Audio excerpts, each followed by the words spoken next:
Alexa, what are the latest news from the Caribbean Television Network? From Caribbean Television Network News. Even in his inability to lead, Ariel Henry enjoys the support of the United States. From Zoom Haiti News Daily. The Assistant Secretary of State for International Narcotics and Law Enforcement Affairs, Todd D. Robinson, reiterated the United States' support for the Haitian government in the fight against insecurity. Zoom Haiti News, français. L'ex-ministre de l'Agriculture, des Ressources naturelles et du Développement rural, David Nicolas, est mort. En Zoom Haiti News español, el gobierno de Biden agradece la colaboración de las autoridades haitianas en la gestión del expediente de migrantes irregulares devueltos al país. Les Nouvelles Mondiales. NFL Mock Draft 2022, le GM de Mike Tannenbaum choisit 32 sélections de premier tour, dont 3 quarterbacks. La draft 2022 de la NFL est dans 4 semaines, et je suis impatient.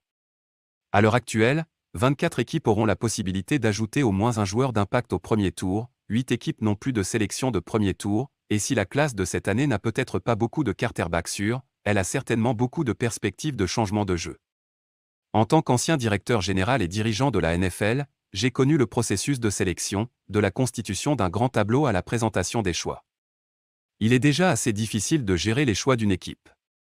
Mais aujourd'hui, je vais remettre ma casquette de manager général et faire des sélections pour chaque équipe ayant un premier tour en 2022. Mais il ne s'agit pas de votre traditionnelle sélection fictive. Je laisse à mes collègues le soin de faire leurs prédictions pour le premier tour. Ce n'est pas ce que j'attends ou ce que j'entends. Ce qui suit est plutôt la façon dont je ferais chaque choix de premier tour si je représentais chacune des 24 équipes ayant au moins une sélection au premier jour. Ces choix sont basés sur mes propres évaluations et préférences, ainsi que sur ce que je crois être le plus logique pour chaque équipe sur le tableau. Voici donc mes sélections GM pour les 32 premiers choix, en commençant par un choix évident pour le GM des Jaguars, Trembalk, au numéro 1. Et n'oubliez pas de regarder notre émission spéciale Sport Center à 17h ET mercredi, ESPN2. DE, Michigan. Les Jaguars ont déjà alloué beaucoup de ressources à leur ligne offensive cette intersaison. Ils ont franchisé le tackle gauche Cam Robinson et ont signé un contrat de 3 ans et 52,5 millions de dollars avec le guard Brandon Scherf. Donc, alors que j'ai pensé à un tackle offensif ici et que j'aurais pu aller dans ce sens il y a un mois, ce doit être Hutchinson.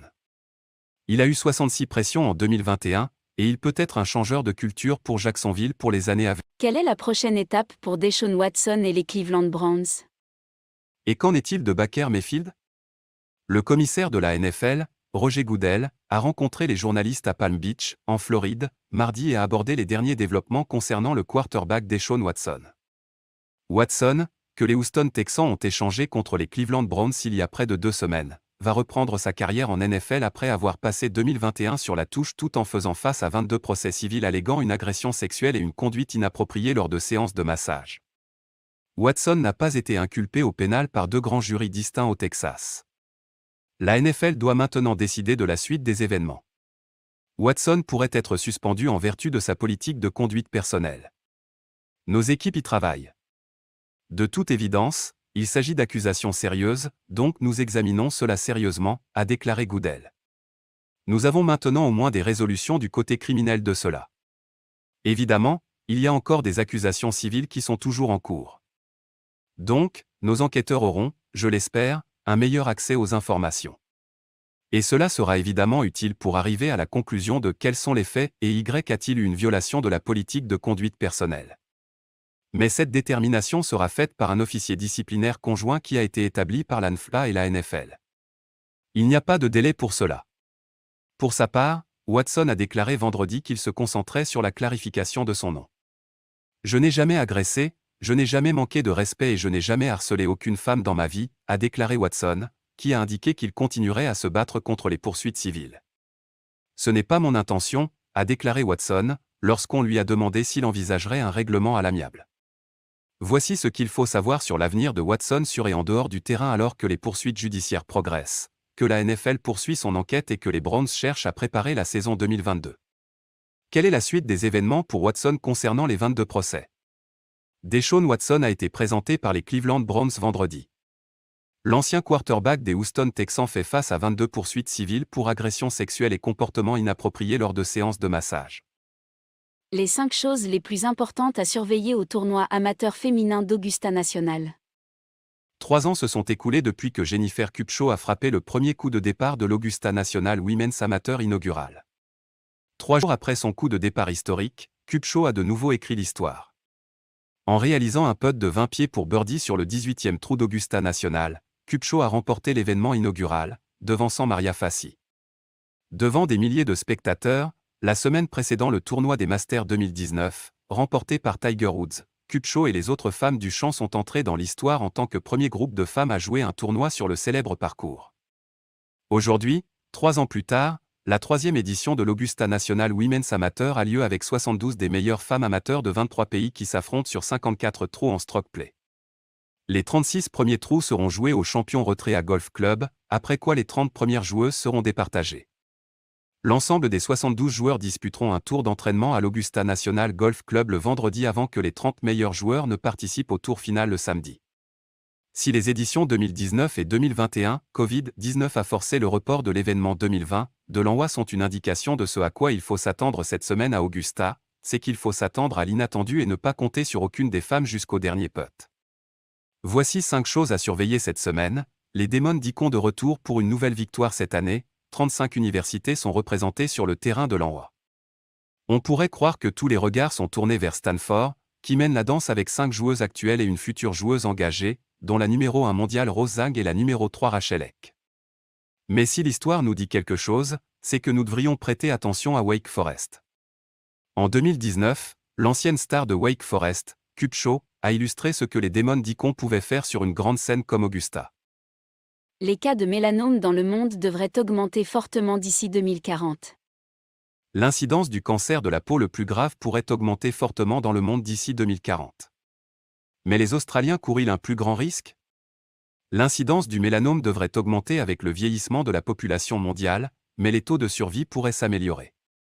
Selon les auteurs d'une nouvelle étude, les cas de mélanome devraient augmenter de 57% dans le monde d'ici 2040, avec une hausse estimée à 68% de la mortalité.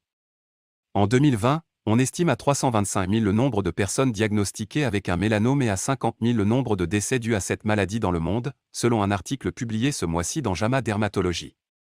Si la maladie présente les mêmes tendances en 2040, les auteurs de l'étude estiment que le nombre de mélanomes augmentera de 57% pour atteindre environ 510 000 nouveaux cas, et prévoient que le nombre de décès annuels dans le monde pourrait augmenter de 68% pour atteindre 96 000. Les auteurs soulignent également la charge disproportionnée de la maladie en Australie, où l'incidence du mélanome est la plus élevée au monde avec 42 incidences pour 100 000 personnes années chez les hommes et 31 pour 100 000 personnes années chez les femmes. Parallèlement, la Nouvelle-Zélande a le taux de mortalité le plus élevé au monde. Mais si l'étude a été interprétée comme prévoyant un taux plus élevé du cancer de la peau le plus mortel, les auteurs précisent que les estimations sont basées sur l'extrapolation des données actuelles et la projection des mêmes taux pour les décennies à venir. Les projections futures ont été estimées en partant de l'hypothèse que les taux d'incidence et de mortalité resteront inchangés entre 2020 et 2040, écrivent-ils. La différence entre le fardeau actuel et futur du mélanome présenté ici était donc uniquement attribuable aux changements démographiques nationaux projetés, croissance et vieillissement de la population, et ne tenait pas compte des variations temporelles nationales ou à l'intérieur d'un même pays. C'est un aspect de l'étude relevée par le professeur associé Joël Rie, président des intérêts spécifiques du RAC en matière de cancer et de soins palliatifs. Analyse comparative de l'accessibilité financière et de la valeur perçue des soins de santé. Les Américains ont de plus en plus de mal à payer leurs soins de santé. Au cours de l'année écoulée, le pourcentage d'Américains qui déclarent renoncer à des soins nécessaires en raison de leur coût est passé à 30%. Parallèlement, presque le même pourcentage d'Américains, 29%, déclarent qu'ils ne pourraient pas accéder à des soins abordables s'ils en avaient besoin aujourd'hui. Mais le manque d'accessibilité financière n'est pas le seul problème qui affecte l'expérience des Américains avec le système de santé, ils sont également insatisfaits de sa valeur. Plus de la moitié du pays, 52%, déclarent que les soins fournis ne valent tout simplement pas leur coût. Et dans une question ouverte, 38% des personnes interrogées, représentant environ 97 millions d'adultes, ont utilisé le mot « cher » pour caractériser le système de santé, tandis que 13% ont utilisé le mot « cassé », le deuxième mot le plus utilisé. Afin de comprendre la profondeur de ces problèmes et d'identifier les groupes les plus à risque, West Health et Gallup ont développé 2 nouveaux indices de santé qui décrivent la crise des coûts de santé aux États-Unis. L'indice West Health Gallup Healthcare Affordability Index et l'indice Healthcare Value Index mesurent l'évitement des soins médicaux en raison de leurs coûts, le manque d'accès à des soins de qualité et la façon dont les Américains perçoivent la valeur des soins. En d'autres termes, l'indice d'accessibilité aux soins de santé détermine combien d'Américains peuvent se permettre de recevoir des soins de qualité, tandis que l'indice de valeur des soins de santé met en balance le coût des soins de santé et leur qualité, répondant ainsi à la question suivante, les soins en valent-ils le coup ? La volonté de créer ces indices a été catalysée par l'aggravation constante du coût des soins et des résultats médiocres du système de santé américain. Ces deux mesures représentent l'intersection directe des problèmes de coût auxquels les consommateurs sont confrontés dans un système de rémunération à l'acte et fournissent deux scores composites. Les entreprises de télésanté font pression pour une expansion permanente après le Covid. L'utilisation de la télésanté a explosé pendant les premiers jours de la pandémie Covid-19, et les visites virtuelles sont devenues courantes pour un large éventail de services médicaux. Mais cela n'a été possible que grâce aux réglementations que le gouvernement a assouplies pendant l'urgence de santé publique. Aujourd'hui, alors que le virus commence à relâcher son emprise sur les États-Unis, les entreprises de télésanté et les groupes médicaux font pression pour que ces changements inspirés par la pandémie deviennent permanents. Le Congrès a récemment prolongé de nombreux changements en matière de télésanté pour une durée de 5 mois après que l'administration Biden aura déclaré la fin de l'urgence de santé publique, qui doit actuellement expirer le 16 avril. Bien que l'on s'attende largement à ce que le président Joe Biden prolonge à nouveau l'urgence de santé publique, il a été soumis à une pression croissante pour dénouer les précautions prises en cas de pandémie. La prolongation accordée par le Congrès apaise temporairement les craintes d'une falaise de la télésanté qui pourrait mettre fin brutalement à la couverture des traitements virtuels, mais les lobbyistes de la télésanté veulent aller plus loin. Les partisans de la télésanté affirment que les modifications réglementaires ont permis d'éliminer des limitations obsolètes et encombrantes et que l'extension de la télésanté améliore l'accès et la commodité pour les patients. Mais certains décideurs politiques s'interrogent encore sur la qualité des soins que la télésanté peut fournir, sur le coût de son extension et sur les risques de fraude dans le domaine des soins virtuels. Étant donné que nous ne savons toujours pas ce qu'il en est de la télésanté en termes de coûts, de résultats et de qualité, qu'il s'agisse de coûts supplémentaires pour le programme Medicare ou d'économies pour Medicare, nous pensons qu'il serait prématuré de rendre ces extensions permanentes, déclare James Matthews, directeur exécutif de la Medicare Payment Advisory Commission, MED-PAC, qui conseille le Congrès sur Medicare. La MED-PAC recueillera des données en 2021 et 2022 afin de pouvoir étudier ce qui constitue davantage un état stable de la télésanté. Lignée ou race. Le groupe de travail californien fixe les critères d'admissibilité aux réparations. Le groupe de travail californien sur les réparations, le premier du genre au niveau national, a décidé de limiter l'indemnisation de l'État aux descendants des Noirs libres et réduits en esclavage qui se trouvaient aux États-Unis au XIXe siècle, rejetant de justesse une proposition visant à inclure tous les Noirs, quelle que soit leur lignée. Le vote de mardi a été divisé en 5-4, et le débat, qui a duré des heures, a été parfois houleux et émotionnel. Vers la fin, le révérend Amos Brown, président de la branche de San Francisco de la NACAC et vice-président du groupe de travail, a supplié la commission d'aller de l'avant avec une définition claire des personnes pouvant prétendre à une restitution. S'il vous plaît, s'il vous plaît, s'il vous plaît, je nous en supplie ce soir, faites le premier pas, a-t-il déclaré. Nous devons donner un traitement d'urgence là où il est nécessaire. Le gouverneur Gavin Newsom a signé une loi créant le groupe de travail de 2 ans sur les réparations en 2020, faisant de la Californie le seul État à aller de l'avant avec une étude et un plan, avec pour mission d'étudier l'institution de l'esclavage et ses méfaits et d'éduquer le public sur ses conclusions. Au niveau fédéral, les réparations n'ont pas avancé, mais les villes et les universités se saisissent de la question. Le maire de Providence, dans le Rhode Island, a annoncé la création d'une commission municipale en février, tandis que la ville de Boston étudie une proposition visant à créer sa propre commission des réparations. La ville d'Evanston, dans la banlieue de Chicago, Illinois, est devenue l'année dernière la première ville des États-Unis à offrir des réparations aux résidents noirs, bien que certains affirment que le programme n'a rien fait pour réparer un tort. Les membres du groupe de travail californien, dont la quasi-totalité des membres peuvent faire remonter leur famille à des ancêtres réduits en esclavage aux États-Unis, étaient conscients du fait que leurs délibérations sur une question cruciale façonneront les discussions sur les réparations dans tout le pays. Les membres ont été nommés par le gouverneur et les dirigeants des 2 chambres législatives. Les partisans d'une approche lignagère ont déclaré qu'un plan de compensation et de restitution basé sur la généalogie plutôt que sur la race. Scandale de la campagne du Texas, vol, imposteur et dissimulation présumée. Frédéric Frazier, un vétéran de la police de Dallas qui a obtenu l'appui de Trump dans une course primaire serrée pour un siège à la Chambre d'État du Texas, a été accusé de s'être fait passer pour un fonctionnaire dans le cadre d'un étrange complot visant à saboter la campagne de son adversaire. Mardi, Rolling Stone a confirmé, en répondant à une demande de documents publics, que Frazier faisait l'objet d'une enquête pour ce prétendu complot, une enquête dont son employeur, la police de Dallas, n'avait pas connaissance avant d'être contacté par Rolling Stone. À la demande du bureau du procureur du comté de Collin, le bureau des Texas Rangers de Garland a été chargé d'enquêter sur des violations criminelles potentielles commises par Frederick Frazier, candidat au poste de représentant de l'État du Texas, district 61, et ancien conseiller municipal de Mykhailo, peut-on lire dans le résumé de l'enquête fournie par les Texas Rangers. Les violations criminelles présumées étaient l'usurpation d'identité d'un fonctionnaire et un vol potentiellement lié. Frazier n'a pas répondu à une demande de commentaire sur l'enquête, mais son directeur de campagne, Craig Murphy, a publié une déclaration en son nom concernant les allégations mentionnées par les Texas Rangers. C'est démenti, a déclaré Murphy.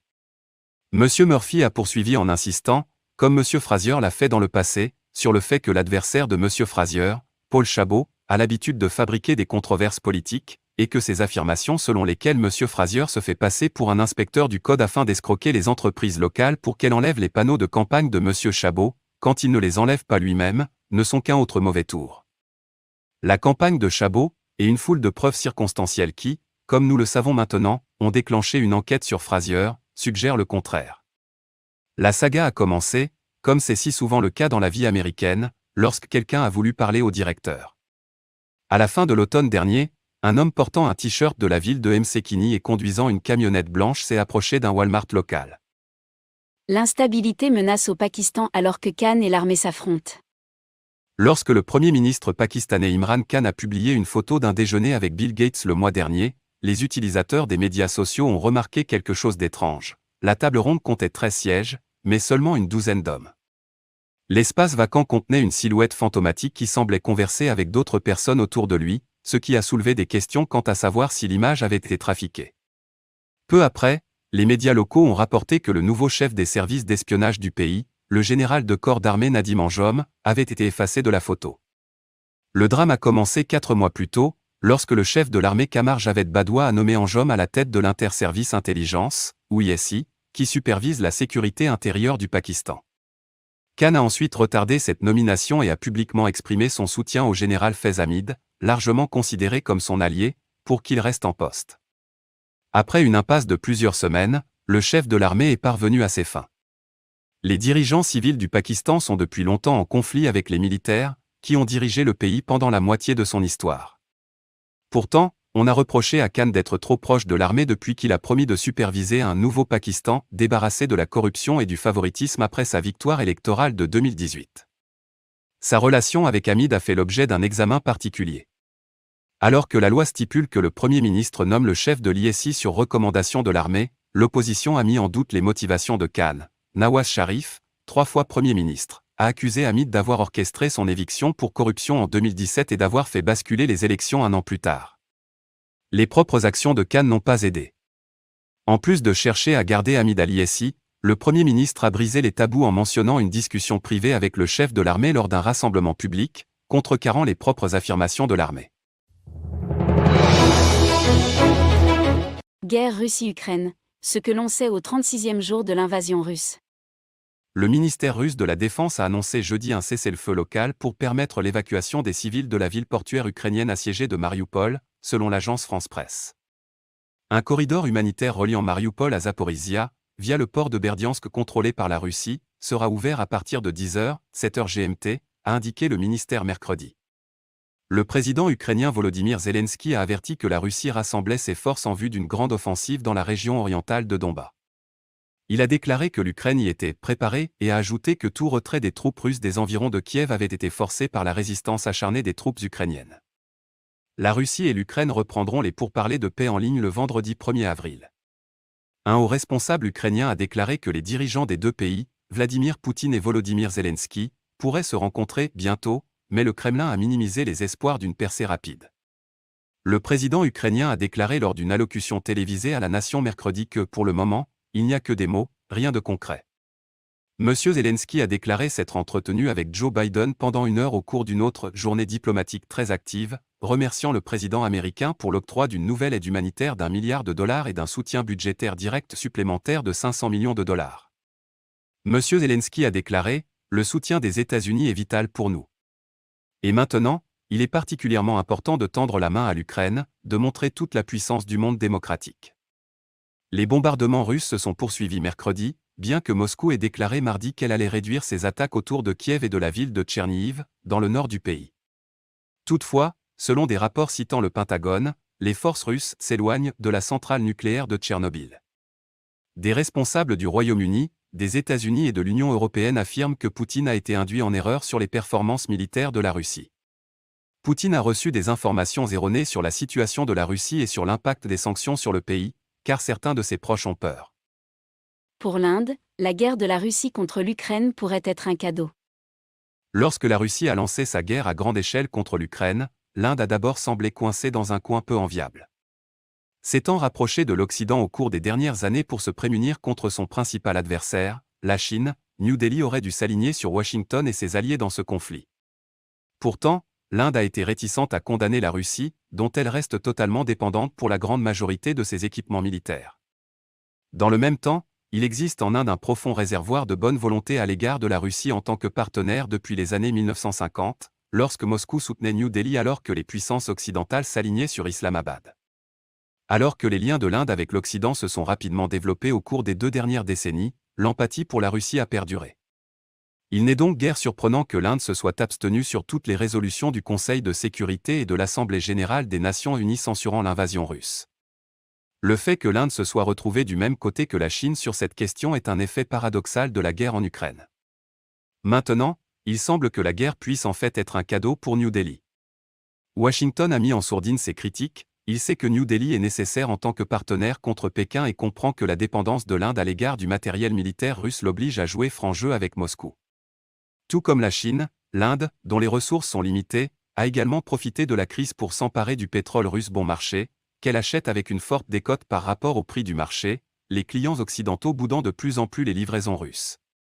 Pendant ce temps, la Chine et la Russie saisissent l'opportunité offerte par la réticence de l'Inde à se joindre à l'Occident pour condamner l'invasion russe afin d'inciter l'Inde à une plus grande coopération politique. La semaine dernière, le ministre chinois des Affaires étrangères, Wang Yi, est arrivé à New Delhi pour une visite non annoncée.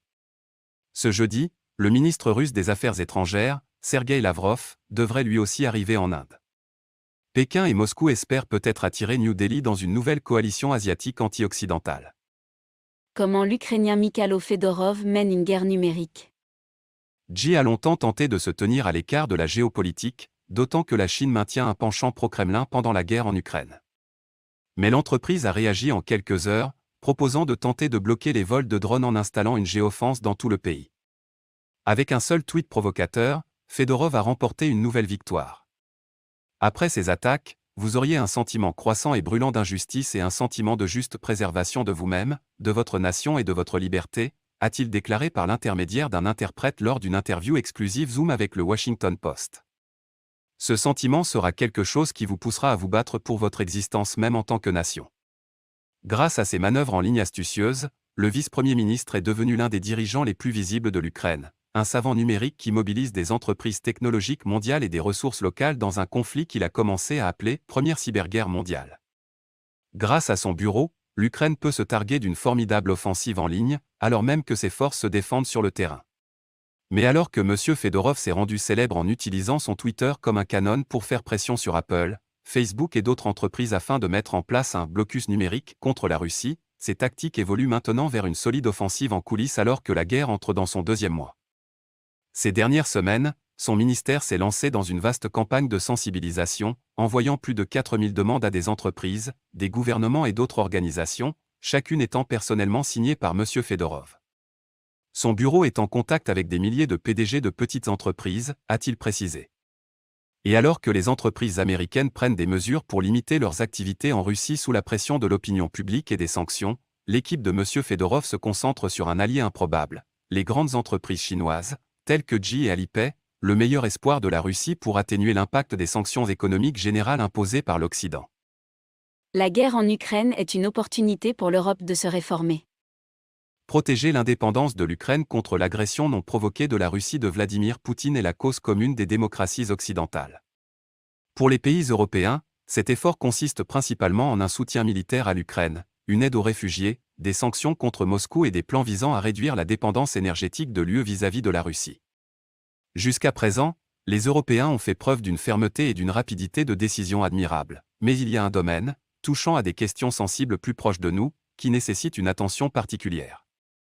La guerre offre aux Européens l'occasion de tourner la page en menant dans leur propre pays une campagne plus vigoureuse contre la corruption et les abus de l'état de droit.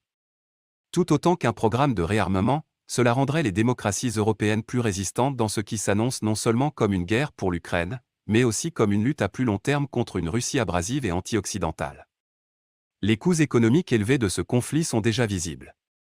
Il est donc d'autant plus important de prendre des mesures décisives pour assainir la vie publique, pour illustrer avec une clarté absolue ce qui distingue les valeurs et les systèmes de gouvernement démocratique de l'Europe de l'autoritarisme kleptocratique de Poutine. Dans certains pays, les autorités prennent le taureau par les cornes face aux allégations d'inconduite en haut lieu. Les procureurs de Prague ont l'intention de juger Andrej Babis, l'ancien Premier ministre tchèque, dans une affaire de fraude aux subventions européennes. En Bulgarie, l'ancien Premier ministre Boyko Borisov a passé près d'une journée en garde à vue dans le cadre d'une enquête sur des soupçons de chantage. Borisov a été libéré sans qu'aucune charge n'ait été retenue contre lui. Lui et Babis nient tous deux avoir commis des actes répréhensibles. Ailleurs, les rouages de la justice européenne tournent à plein régime. Depuis son ouverture en juin 2021, le parquet européen a lancé 576 enquêtes sur la criminalité économique et financière, portant principalement sur des subventions européennes et des fraudes transfrontalières à la TVA. Que se passera-t-il si la Russie ferme les robinets de l'Allemagne ? Le gouvernement allemand a déclenché la première phase d'un plan d'urgence pour l'approvisionnement en gaz naturel et a exhorté les consommateurs à économiser l'énergie face aux craintes croissantes que la Russie, frappée par des sanctions, ne cesse ses livraisons si elle n'est pas payée en roubles. Le président russe Vladimir Poutine a annoncé la semaine dernière que son pays n'accepterait que les paiements en roubles pour les livraisons de gaz naturel aux pays inamicaux, c'est-à-dire ceux qui ont imposé des sanctions à la suite de l'invasion de l'Ukraine par la Russie, y compris tous les membres de l'Union européenne. Cette annonce a été perçue comme un effort pour soutenir le rouble, qui s'est effondré par rapport aux autres devises depuis que la Russie a envahi l'Ukraine le 24 février et que les pays occidentaux ont répondu par des sanctions débilitantes contre Moscou. La Russie est le premier exportateur mondial de gaz en termes de volume, représentant près de la moitié des importations de l'UE en 2021. Pour l'Allemagne, première économie d'Europe, ce chiffre s'élevait à 55% l'année dernière. Et bien que les importations de gaz de l'Allemagne en provenance de Russie soient tombées à 40% au premier trimestre 2022, le ministre de l'économie Robert Habeck a déclaré que son pays ne parviendrait pas à s'affranchir totalement des approvisionnements russes avant la mi-2024. Voici ce qu'il faut savoir sur la décision de l'Allemagne de tirer la première alarme officielle concernant l'approvisionnement en gaz. Quel est le problème ? La Russie a déclaré la semaine dernière qu'elle mettrait au point, d'ici au 31 mars, un mécanisme en vertu duquel les pays inamicaux paieraient le gaz en roubles. La plupart paient actuellement en euros ou en dollars américains. Moscou devrait dévoiler jeudi de nouvelles règles pour le paiement du gaz. M. Habeck a rejeté la demande russe de paiement du gaz en roubles, affirmant que les contrats seraient honorés dans les conditions actuelles. Le paiement en roubles n'est pas acceptable et nous appelons les entreprises concernées à ne pas se conformer à la demande de Poutine, a-t-il déclaré lundi. Les plus gros clients allemands de la Russie sont Unipe, RWE et VNG Denboué, qui ont tous des contrats de fourniture de gaz à long terme. Zelensky s'adresse au parlement australien. Les gouverneurs militaires ukrainiens dans l'est du pays ont fait état de tirs d'obus nourris jeudi, alors que l'armée russe semble vouloir réorienter ses efforts militaires vers la région de Donbass. Nous sentons clairement que le transfert de technologie militaire dans notre direction commence maintenant, a déclaré Serhiy, chef de l'administration militaire de la région de Luhansk, dans des remarques télévisées.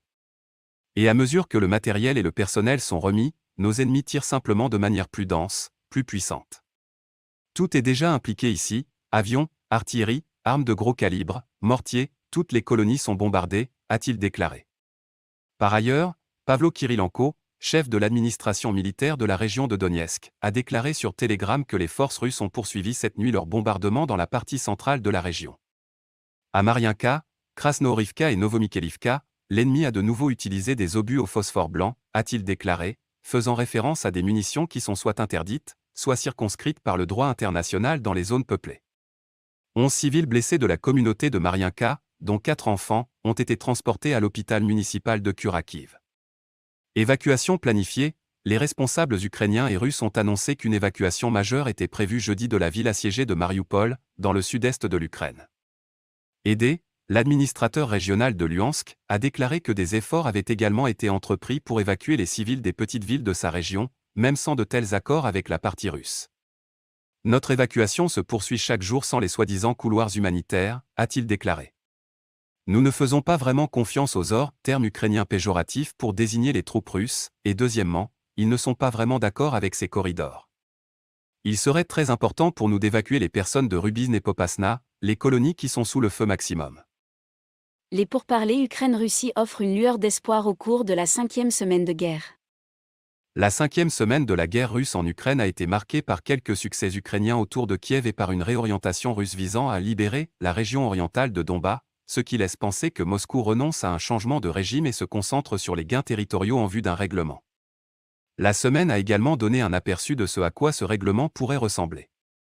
L'Ukraine a présenté une proposition détaillée de neutralité lors de la réunion des négociateurs à Istanbul le 29 mars. Elle s'est notamment engagée à ne pas rejoindre d'alliances militaires ni à accueillir de troupes étrangères, et à rester une puissance non nucléaire. Cela signifierait que l'Ukraine renoncerait à ses aspirations à rejoindre l'OTAN, comme l'a demandé le président russe Vladimir Poutine. L'Ukraine a suggéré que les garants soient les membres permanents du Conseil de sécurité des Nations Unies, les États-Unis, le Royaume-Uni, la France, la Chine et la Russie, ainsi qu'Israël, la Turquie, l'Allemagne, le Canada et la Pologne. Certains experts ont déclaré qu'un tel accord de paix affaiblirait la souveraineté ukrainienne et récompenserait la Russie. En termes de normes juridiques internationales, il est absolument inacceptable que des puissances plus fortes violent les frontières internationales et dictent leurs conditions à la partie plus faible, a déclaré l'ancien vice-ministre grec des Affaires étrangères Yannis Valinaki. Cependant, les guerres finissent généralement par créer de nouvelles réalités sur le terrain. La Russie insistera sur une démilitarisation au moins partielle de l'Ukraine, a-t-il déclaré à Al Jazeera. Valinakis estime que les garanties de sécurité seront problématiques pour les deux parties. Je ne vois pas l'intérêt pour Poutine d'accepter les garanties proposées. L'OTAN elle-même n'encouragera pas ses membres à accorder des garanties de sécurité à Kiev, en cas d'attaque russe contre une puissance garante. L'Alliance risquerait d'activer l'article 5 sur la défense collective et donc une escalade catastrophique vers une guerre Russie-OTAN. Le négociateur ukrainien Oleksandr Chali a souligné les points positifs de la proposition. Les conseillers de Poutine lui fournissent de mauvaises informations sur la guerre en Ukraine. Un responsable américain a déclaré aux journalistes que Poutine reçoit de mauvaises informations sur la guerre entre la Russie et l'Ukraine. Poutine est mal informé par ses conseillers sur les mauvaises performances de l'armée russe. Le fonctionnaire a déclaré que les conseillers ont trop peur de lui dire la vérité sur les échecs de la Russie. Les responsables du renseignement américain ont déterminé que le président russe Vladimir Poutine est mal informé par ses conseillers sur les mauvaises performances des forces de son pays en Ukraine, selon un responsable américain. Dans le même temps, le président Joe Biden a déclaré au président ukrainien Volodymyr Zelensky, lors d'un appel de 55 minutes mercredi, qu'une aide directe supplémentaire de 500 millions de dollars pour l'Ukraine était en route. Il s'agit de la dernière poussée de l'aide américaine alors que l'invasion russe se poursuit. Un responsable américain, qui s'est exprimé sous le couvert de l'anonymat pour discuter des renseignements récemment déclassifiés, a déclaré que les conclusions des renseignements indiquent que Poutine est au courant de la situation sur la base des informations qui lui parviennent et qu'il existe désormais une tension persistante entre lui et les hauts responsables militaires russes. L'administration Biden espère que la divulgation de cette découverte pourrait inciter Poutine à reconsidérer ses options en Ukraine. La guerre a débouché sur une impasse sanglante dans la majeure partie du pays, avec de lourdes pertes et un moral des troupes russes en baisse, alors que les forces et les volontaires ukrainiens opposent une défense étonnamment solide. Mais la publicité pourrait également risquer d'isoler davantage Poutine, qui, selon les responsables américains, semble au moins en partie motivé par le désir de regagner le prestige russe perdu par la chute de l'Union soviétique. Interrogé sur les derniers renseignements, le secrétaire d'État Antony Blinken n'a pas confirmé les conclusions, mais a laissé entendre qu'il existe une dynamique au sein du Kremlin dans laquelle les conseillers ne sont pas disposés à parler à Poutine avec franchise. L'un des talons d'Achille des autocraties est qu'il n'y a pas de personnes dans ces systèmes qui disent la vérité au pouvoir ou qui ont la capacité de dire la vérité. Le président russe Vladimir Poutine reçoit probablement de mauvaises informations de la part de ses principaux conseillers au sujet de l'invasion de l'Ukraine par la Russie, qui a duré 5 semaines. Parce qu'ils ont trop peur de lui dire la vérité sur les échecs de la Russie dans cette guerre, a déclaré un responsable américain à des journalistes, dont NBC News et CNN. Nous pensons que Poutine est mal informé par ses conseillers sur les mauvaises performances de l'armée russe et sur la façon dont l'économie russe est paralysée par les sanctions, parce que ses hauts conseillers ont trop peur de lui dire la vérité, a déclaré le fonctionnaire, citant des renseignements déclassifiés. Poutine ne savait même pas que son armée utilisait et perdait des conscrits en Ukraine, ce qui montre une rupture évidente dans le flux d'informations précises vers le président russe, a ajouté le fonctionnaire. Le responsable a également déclaré que les États-Unis disposent d'informations selon lesquelles Poutine s'est senti induit en erreur par l'armée russe, rapporte CNN, décrivant une tension persistante entre Poutine et le ministère de la Défense, découlant de la méfiance de Poutine à l'égard de la direction du ministère de la Défense, ajoute le responsable. Mardi, des responsables occidentaux ont déclaré aux journalistes que les élites russes s'accuseront probablement mutuellement des progrès désastreux de la Russie dans sa guerre avec l'Ukraine. L'Ukraine affirme que la Russie reloge de force des milliers de personnes de Mariupol de l'autre côté de la frontière. La plupart des hommes ont reçu l'ordre de rester sur place, y compris ceux qui sont handicapés, dit-elle. Seuls les quelques hommes qui devaient s'occuper de grandes familles avec de jeunes enfants pouvaient partir. Les soldats ont déplacé un groupe d'environ 90 personnes dans une école locale, dont certains des murs étaient encore intacts, et le lendemain matin, ils les ont tous mis dans des bus en direction d'une destination inconnue. La jeune femme et sa famille font partie des milliers d'habitants de Mariupol qui, selon les autorités ukrainiennes, ont été déplacés de force vers la Russie via les républiques contrôlées par les séparatistes dans l'est de l'Ukraine. Elle a décrit avoir été emmenée dans ce que l'armée russe a appelé un camp de filtration, une vaste tente militaire avec des rangées d'hommes en uniforme appelant les civils un par un. Chaque personne temporairement déplacée, comme les soldats les appelaient, était photographiée de tous les côtés et ses empreintes digitales étaient relevées. Puis les Ukrainiens ont été invités à remettre leur téléphone et leur mot de passe à un autre officier, qui a saisi leurs données dans son ordinateur, y compris leurs contacts téléphoniques. L'étape suivante était l'interrogatoire. Des images satellites et des vidéos vérifiées par le Washington Post montrent que ces dernières semaines, les forces soutenues par la Russie ont commencé à construire un camp à Bezymene, dans l'est de l'Ukraine contrôlé par les séparatistes. À toutes les étapes du voyage, nous avons été traités comme des captifs ou des criminels.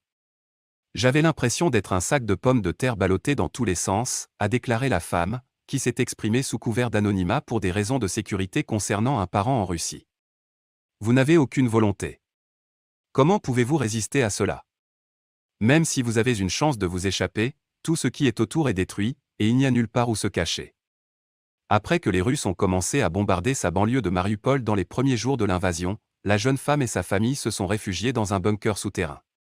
Lorsqu'elle est sortie à la lumière pour la première fois après 2 semaines, dit-elle, elle pouvait à peine reconnaître le paysage de sa ville.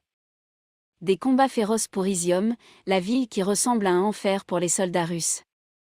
Sur l'une des nombreuses routes qui mènent à un endroit appelé Izium, il y a un panneau avec une addition peinte à la bombe qui dit « Soldats russes, vous avez été envoyés en enfer ». C'est un avertissement, et une menace, émis par les troupes ukrainiennes après 3 semaines de combats féroces pour cette ville de 50 000 habitants. Il rappelle également, au milieu des discussions diplomatiques émanant d'Istanbul, que l'armée ukrainienne reste ferme et réaliste après un certain nombre de déclarations positives du négociateur principal du Kremlin, Vladimir Medinsky. Ukraine Live News, nous avons vu les troupes ukrainiennes fortifier le réseau routier local, construire des barricades avec du béton et des blocs de granit. Il y avait des camions chargés de munitions et de canons anti-aériens, conduits en direction du front. Nous avons également croisé des centaines de soldats, perchés sur le toit de véhicules blindés, transportés dans la même direction. Izium elle-même est désormais inaccessible, et les villages qui l'entourent ont été rasés par l'artillerie et les avions russes. Nous avons vu des cratères de bombes aussi grands qu'une maison dans un village appelé Oskil. Nous nous sommes arrêtés pour parler à un petit groupe de soldats ukrainiens à plusieurs kilomètres du front. Ils nous ont dit que nous aurions besoin de 9 vies pour atteindre la ville. Il est impossible d'y arriver. Si vous parlez de notre dernière position, sur la route d'Izium, tout ce qui s'y rend explose. L'Ukraine se prépare à une nouvelle vague d'attaques dans l'est du pays alors que la Russie renforce ses forces dans le Donbas. La Russie renforce ses forces dans l'est de l'Ukraine en prévision d'une nouvelle vague d'attaques dans la région séparatiste de Donbas, a déclaré le président ukrainien Volodymyr Zelensky, alors qu'une nouvelle tentative était faite pour secourir les civils pris au piège et acheminer de l'aide à Mariupol assiégé. Dans une allocution vidéo diffusée tôt dans la matinée, le président ukrainien a déclaré que l'annonce du retrait de la Russie avait été imposée au Kremlin par la résistance farouche des forces armées ukrainiennes. Il a ajouté que son gouvernement voyait plutôt un renforcement des forces russes en vue de nouvelles frappes sur le Donbas et s'y préparait. La région englobe 2 républiques populaires autoproclamées que la Russie dit aider à libérer du contrôle ukrainien. Le dirigeant de la République populaire autoproclamée de Donetsk, Denis Puchilin, a déclaré mercredi que les opérations offensives s'intensifiaient. Donetsk comprend la ville portuaire assiégée de Mariupol, qui a été le théâtre des combats et des bombardements les plus violents de la guerre et où environ 170 000 personnes sont prises au piège avec peu de nourriture et d'eau. Le vice-premier ministre ukrainien, Irina Vereshchuk, a déclaré jeudi matin qu'un convoi de 45 bus était en route vers la ville après que le Comité international de la Croix-Rouge eut confirmé que Moscou avait accepté d'ouvrir un couloir à partir de 10 h, heure locale, 7 h GMT, pendant 3 heures. Les précédentes tentatives d'organiser un passage sécurisé ont échoué. Moscou nie avoir pris pour cible des civils ukrainiens lors de son bombardement de la ville pendant 5 semaines. Une évacuation réussie s'appuierait sur les promesses russes de réduire ses forces dans certaines zones avant la reprise prévue des pourparlers de paix vendredi. Le gouvernement ukrainien et ses alliés occidentaux continuent toutefois de craindre que la Russie ne renforce ses forces dans l'est de l'Ukraine en prévision d'une nouvelle vague d'attaques dans la région séparatiste de Donbas, qui comprend Mariupol.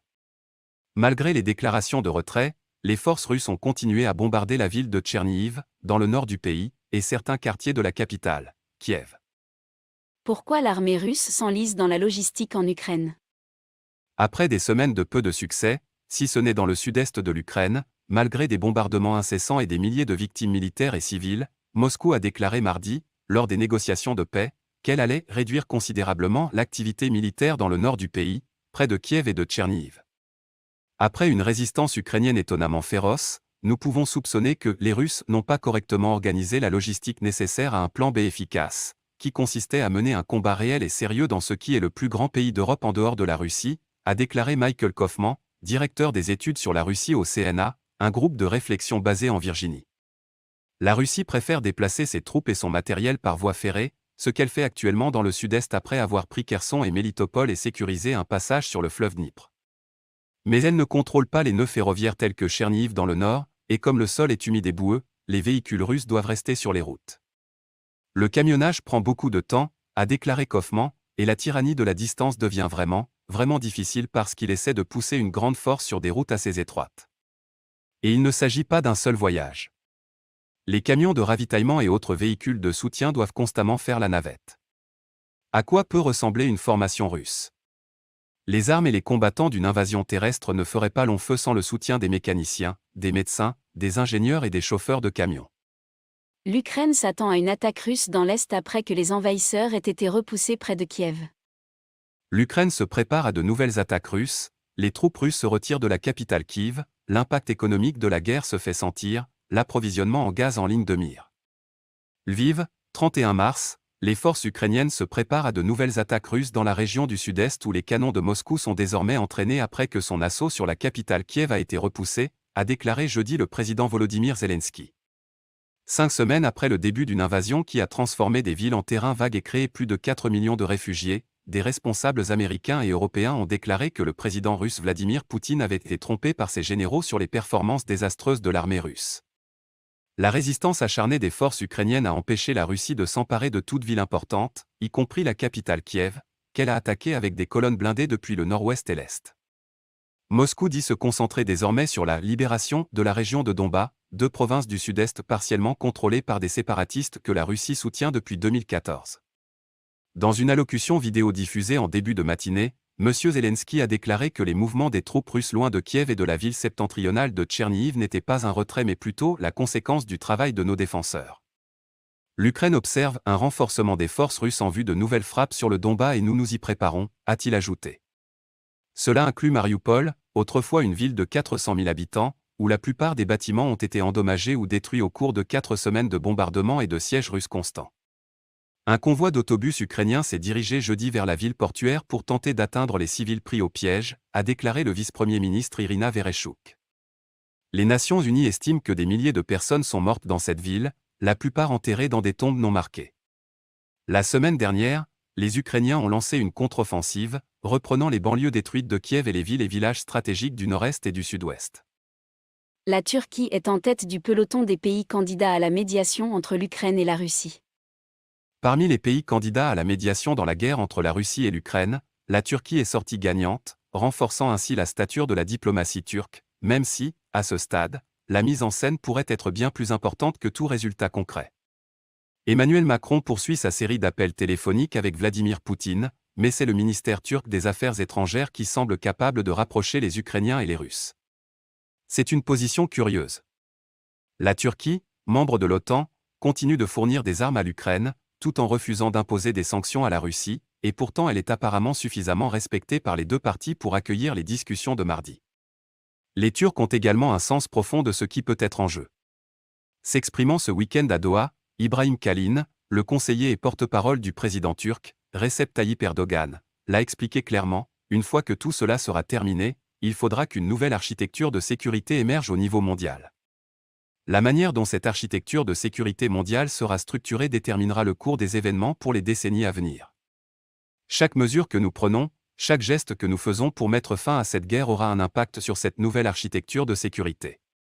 En bref, il s'agit d'une série de pourparlers de paix qui pourraient avoir des répercussions non seulement pour les combattants, mais aussi pour le monde entier. Il serait également faux de penser que la Turquie n'a pas son propre point de vue. Kalin déclare, « Il faut étudier attentivement ce qui a conduit à cette guerre. Le déséquilibre des pouvoirs qui a façonné l'ordre international depuis la fin de la guerre froide au cours des 3 dernières décennies a tout à voir avec la montée de cette crise et finalement la guerre que nous essayons d'arrêter maintenant. » Bien qu'il ait déclaré que la guerre était injustifiée et non provoquée, il a ajouté, « Quelles que soient les causes et les griefs ou les préoccupations de sécurité de la Russie avant cette guerre, elles doivent être entendues et non justifiées. Nous devons parler à la Russie. Si tout le monde brûle les ponts avec la Russie, qui va leur parler au bout du compte ? Ce qu'il faudra pour que l'Ukraine gagne la guerre. Bien que les forces russes aient rencontré une forte résistance en Ukraine, le président Vladimir Poutine tente de renverser le cours de la guerre par une campagne militaire longue et brutale. Mais si les États-Unis et leurs partenaires occidentaux parviennent à augmenter, et à maintenir, l'aide militaire à l'Ukraine sur le long terme, Moscou pourrait finir par perdre la guerre, une issue pratiquement impensable il y a quelques semaines. Les mesures économiques et diplomatiques sont importantes, mais l'aide militaire est la clé de voûte. L'armée russe est confrontée à ce que le leader révolutionnaire chinois Mao Zedong appelait une guerre du peuple. Comme Mao l'a écrit dans son livre On Protracted War, la source la plus riche de pouvoir pour faire la guerre se trouve dans les masses populaires. Mao a fait valoir que dans un effort de résistance bien organisé, la force d'invasion sera entourée par des centaines de millions de notre peuple debout, et il sera brûlé à mort. Si Mao faisait référence à la guerre de la Chine contre les forces japonaises envahissantes dans les années 1930, il aurait pu facilement décrire l'Ukraine. Les forces russes ont été confrontées à une résistance acharnée de la part des forces ukrainiennes conventionnelles et d'une population qui s'est mobilisée contre une armée d'occupation. Selon les estimations des États-Unis et de l'OTAN, l'armée russe a subi entre 10 000 et 15 000 morts et entre 30 000 et 40 000 pertes totales, qui incluent les soldats blessés, capturés, tués et disparus, du fait des forces ukrainiennes équipées de systèmes anti-aériens Stinger, de systèmes anti-chars Javelin, de drones Bayraktar TB2 et d'autres armes et systèmes mortels, dont beaucoup ont été envoyés par l'Occident. Pourtant, Poutine reste déterminé à mener une campagne de terre brûlée en Ukraine. L'armée russe a dévasté plusieurs villes ukrainiennes avec des barrages d'artillerie, des missiles guidés et non guidés lancés depuis des avions, des missiles de croisière à longue portée lancés depuis des navires de guerre et des missiles hypersoniques. Un homme d'affaires russe dit que sanctionner les oligarques ne marchera pas. Yevgeny Shishvarkin a l'air agité. Il vient d'entendre un murmure à propos d'une action potentielle à bas prix et décline poliment ma proposition de quitter sa boutique de vin animée dans le quartier huppé de Mayfair à Londres pour trouver un endroit plus calme où discuter. Mais Shishvarkin ne s'élance pas à la poursuite d'un autre vin jaune du Jura 1774, qui se vend à un prix précis de 72 553 livres sterling 95 308 $, chez Edonis Mouin, le magasin qu'il a créé en 2012 pour être le meilleur magasin de vin du monde. Au lieu de cela, il s'apprête à inspecter un lot de treillis militaires et de tenues de combat dans un entrepôt de la ville voisine de Slug, d'une valeur de quelque 650 000 $, me dit-il de manière conspiratrice. Il appartient à un riche russe dont les avoirs ont été gelés et qui a besoin de vendre. Si ça marche, je l'enverrai directement à l'armée ukrainienne. Shishvarkin n'est pas votre marchand de vin typique. En fait, avec sa moustache à la Salvador Dali, ses pantalons bouffants, sa boucle d'oreille en or et ses bigorneaux en cuir rose, l'idée même de typique semble anathème pour cet entrepreneur de 47 ans, qui vit à Londres depuis qu'il a fui sa Russie natale à l'arrière d'une voiture en 2008. Shishvarkin est né à Saint-Pétersbourg, à l'époque où la ville s'appelait encore Leningrad. Il est devenu l'un des plus jeunes milliardaires de son pays en fondant le détaillant de téléphones portables Evrosé en 1997, qui comptait 5000 magasins en 2007. Mais il s'est attiré les foudres des autorités locales qui ont accusé Shishvarkin d'enlèvement et d'extorsion, des accusations qu'il a toujours qualifiées de fausses. Shishvarkin et son partenaire commercial ont vendu Evrosé pour un prix réduit de 400 millions de $ et, après s'être battus avec succès contre les procédures d'extradition, il vit désormais en exil. À Londres, il a connu une coda en tant qu'homme d'affaires, restaurateur et épine dans le pied du président russe Vladimir Poutine, soutenant les causes démocratiques en Russie. L'Europe risque des ruptures d'approvisionnement à l'approche de l'échéance fixée par la Russie pour le paiement du gaz en roubles. L'insistance de la Russie pour que ces nations inamicales paient en roubles le gaz naturel russe risque de perturber l'approvisionnement de l'Europe dès cette semaine, car la date limite fixée par M. Poutine pour passer au paiement en roubles se rapproche. L'Europe, qui dépend du gaz naturel russe pour plus d'un tiers de sa demande, certains pays, dont la plus grande économie, l'Allemagne, dépendent de la Russie pour la moitié de leur consommation, a rejeté l'idée du gaz contre des roubles, affirmant que le fait de changer de monnaie pour les paiements constituerait une violation des contrats. La Russie, pour sa part, affirme qu'elle ne demande que des roubles pour son gaz et qu'elle n'expédiera pas de gaz gratuitement. Les prix du gaz en Europe ont continué à augmenter mardi, 2 jours avant la date limite du 31 mars que Vladimir Poutine a fixée au gouvernement, à Gazprom et à la Banque centrale de Russie pour prendre les dispositions nécessaires au paiement en roubles en provenance des pays dits hostiles. Le président russe, dont la liste des pays hostiles comprend les États-Unis, tous les États membres de l'UE, la Suisse, le Canada, la Norvège, la Corée du Sud, le Japon et bien d'autres, a ordonné la semaine dernière à la Banque centrale de mettre au point un système de paiement en roubles dans un délai d'1 semaine. Le gouvernement russe, la Banque de Russie et Gazprom PJSC devraient mettre en œuvre un ensemble de mesures visant à changer la monnaie de paiement des livraisons de gaz naturel aux pays de l'Union européenne et aux autres États qui ont imposé des mesures restrictives aux citoyens de la Fédération de Russie et aux personnes morales russes, en roubles russes, a déclaré M. Poutine cette semaine dans un document du Kremlin cité par l'agence de presse russe TASS. M. Poutine a également ordonné au gouvernement russe d'approuver une initiative visant à modifier les contrats actuels de Gazprom afin de refléter le passage de la monnaie au rouble russe. Cela devrait être fait en maintenant les volumes d'approvisionnement, les prix et les principes de formation des prix stipulés par les contrats d'ici le 31 mars. La guerre de la Russie contre l'Ukraine a accéléré l'horloge du jugement dernier. Depuis le début de la guerre en Ukraine, la stratégie militaire de la Russie et les objectifs géostratégiques du président Vladimir Poutine ont fait l'objet de nombreuses spéculations. En effet, on ne sait toujours pas ce que veut Poutine, et les offres répétées du président ukrainien Volodymyr Zelensky pour une rencontre en tête-à-tête ont été rejetées par Moscou, bien que cela pourrait bientôt changer. Pendant ce temps, la destruction de l'Ukraine se poursuit sans relâche, tandis que les pays européens et les États-Unis augmentent leurs dépenses militaires dans ce qui est peut-être l'indication la plus claire à ce jour qu'une nouvelle guerre froide pourrait être en cours. L'organisation du traité de l'Atlantique Nord, OTAN, renforce son front oriental et aucun signe en provenance de Washington n'indique que l'administration Biden souhaite s'engager dans une diplomatie constructive pour mettre fin à la guerre en Ukraine. En fait, le président Joe Biden jette de l'huile sur le feu en utilisant un langage hautement incendiaire à l'encontre du président russe. Dans l'interview qui suit, Noam Chomsky, universitaire de renommée mondiale et dissident de premier plan, se penche sur les derniers développements concernant la guerre en Ukraine, mais nous entraîne également dans un tour de force d'exposition de l'extrême sélectivité de l'indignation morale de la part des États-Unis. En outre, partage certaines de ses idées sur la culture politique contemporaine aux États-Unis, qui comprend la refonte de l'univers idéologique du Parti républicain, la ferveur politique et l'interdiction des livres. CJ Polychronew, Noam, les derniers rapports sur la guerre en Ukraine indiquent que la Russie semble changer de stratégie, avec l'intention de partitionner le pays, comme la Corée du Nord et du Sud, selon certains responsables ukrainiens. Entre-temps, l'OTAN a décidé de renforcer son front oriental, comme si la Russie avait l'intention d'envahir la Bulgarie, la Roumanie et la Slovénie, tandis que Washington continue non seulement à rester muet sur la paix en Ukraine, mais nous avons entendu Biden se lancer dans un discours de masculinité toxique contre Poutine lors de sa récente visite en Pologne. La Russie a effectivement admis sa défaite en Ukraine.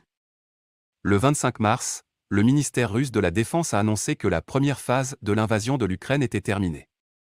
À peine un mois plus tôt, le président Vladimir Poutine avait juré de détruire complètement les capacités militaires de l'Ukraine et de remplacer le gouvernement ukrainien, dont il affirmait sans aucune preuve qu'il s'agissait d'une junte néo-nazie planifiant un génocide dans le Donbass.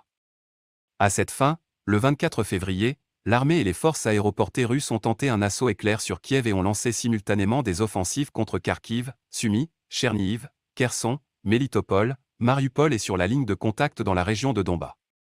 Au cours du mois suivant, les forces russes n'ont pas réussi à prendre toutes les villes, à l'exception des petites villes du sud, Kherson et Mélitopol, qui sont tombées dès les premiers jours. En contrepartie, l'armée russe a subi des pertes extrêmement lourdes, entre 7 000 et 15 000 personnes ont été tuées et plus de 2 000 véhicules ont été visuellement confirmés comme étant détruits ou capturés. La nouvelle annonce du gouvernement russe est une réponse directe à ces échecs. C'est une admission que, au moins pour le moment, la Russie ne peut pas remettre l'Ukraine sous son contrôle par la force. Au lieu d'un changement de régime, dénazification, selon la Russie, la nouvelle affirmation est que l'objectif de la Russie est plus limité à la prise de territoire et à la destruction des forces ukrainiennes dans le Donbass. Il s'agit d'une crise grave pour le régime du président Poutine. Pour justifier l'opération militaire spéciale contre l'Ukraine, il utilise depuis des mois une rhétorique extrême et des allégations sans fondement de néonazisme et de génocide en Ukraine. Depuis le début de l'invasion, les Russes ordinaires ont été soumis à un barrage de propagande pro-guerre sur le thème de discours patriotiques et de rassemblements destinés à attiser la ferveur patriotique. Poutine a parié sur le soutien des Russes à la guerre en Ukraine. Il doit maintenant faire face à un nouveau front chez lui. Parmi les facteurs qui ont contribué à la décision du président russe Vladimir Poutine d'envahir l'Ukraine fin février, aucun n'a été plus important que le soutien qu'il a ressenti de la part de ses citoyens, a déclaré mercredi au Congrès le principal officier américain chargé des opérations en Europe. Il tentait de profiter des fissures qui auraient pu apparaître au sein de l'OTAN en raison de l'environnement post-Afghanistan, a déclaré le général de l'armée de l'air Todd Walters, commandant du commandement européen des États-Unis, devant la commission des services armés de la Chambre des représentants mercredi matin, lorsqu'il a été interrogé sur la prise de décision de Poutine. Je pense également que cela a à voir avec son âge et son efficacité. Et tous ces éléments combinés ensemble l'ont mis dans une position où il a choisi d'aller à ce moment-là. Mais la variable primordiale, à mon avis, a ajouté Walters, est le fait qu'il croit avoir le soutien populaire de ses citoyens. Et, comme la capacité de l'armée russe et la résistance déterminée des forces ukrainiennes, c'est peut-être un facteur qu'il a mal interprété. La question du soutien de Poutine à l'intérieur du pays est apparue comme la variable la plus pressante à laquelle sont confrontés les responsables occidentaux lorsqu'ils décident de la marche à suivre en Ukraine et de la pression effective à exercer sur l'autocrate vieillissant.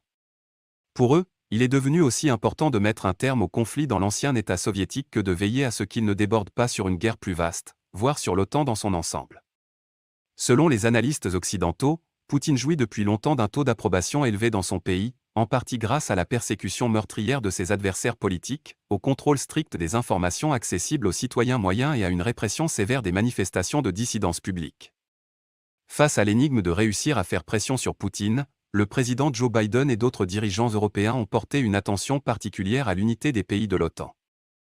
La Russie bombarde des zones où elle s'est engagée à réduire ses effectifs. Le président ukrainien Volodymyr Zelensky a déclaré avoir souligné au président Joe Biden que la guerre était à un tournant. Il a remercié les États-Unis pour l'aide supplémentaire de 500 millions de dollars annoncée mercredi, mais a également déclaré que l'Ukraine avait besoin de plus d'aide pour résister à l'invasion russe. Si nous nous battons vraiment ensemble pour la liberté et pour la défense de la démocratie, alors nous avons le droit de demander de l'aide dans ce difficile tournant. Des chars, des avions, des systèmes d'artillerie. La liberté ne doit pas être armée pire que la tyrannie, a déclaré M. Zelensky dans son discours vidéo nocturne à la nation, qu'il a prononcé dans l'obscurité devant les bureaux présidentiels faiblement éclairés de Kiev. L'armée russe a annoncé mardi qu'elle procéderait à une désescalade près de la capitale et de la ville de Tchernihiv, dans le nord du pays, afin d'accroître la confiance mutuelle et de créer les conditions de nouvelles négociations. Mais cette annonce a été accueillie avec une profonde suspicion par Zelensky et l'Occident.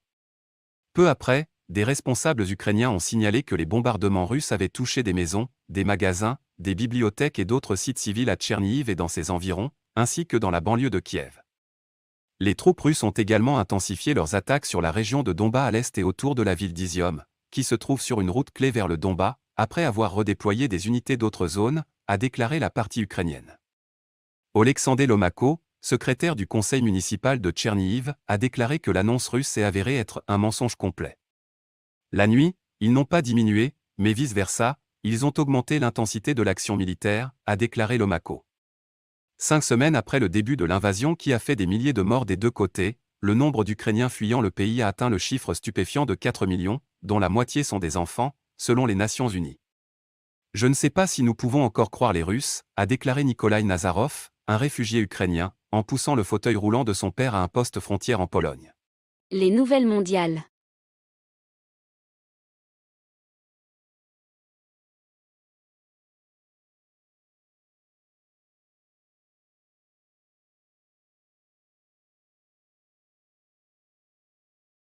Chaque jour, branchez Zoom Haiti News à Caribbean Television Network sous Roku et Amazon TV Fire. wap jwenn nous tous sur ZHN Live, ak CTN Live, nan Roku, ak Amazon TV Fire. Ou pas gen télévision? Al droite sous Apple Store ou bien Google Store, télécharger application Roku.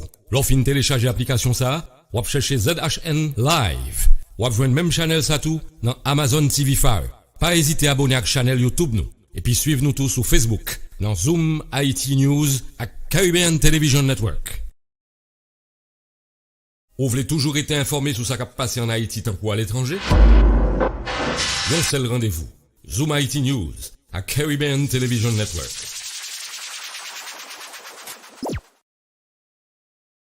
NFL Mock Draft 2022 Mike Tannenbaum's GM picks for 32 first-round selections, including 3 quarterbacks. The 2022 NFL Draft is 4 weeks away, and I can't wait. At the moment, 24 teams will have the chance to add at least one impact player in round 1. 8 teams no longer have a first-round selection, and while this year's class might be light on surefire franchise quarterbacks, it certainly has plenty of game-changing prospects. As a former NFL general manager and executive, I've been through the draft process, from building a big board to submitting the picks. It's difficult enough to manage one team's picks. But today, I'm going to put my GM hat back on and make selections for every team with a first-rounder in 2022. But this isn't your traditional mock draft. I'm leaving the actual round 1 predictions to my colleagues. This isn't what I'm expecting or what I'm hearing. Instead, what follows is how I'd make each first-round pick if I were representing each of the 24 teams with at least one day 1 selection. It's based off my own evaluations and preferences, along with what I believe makes the most sense for every team on the board.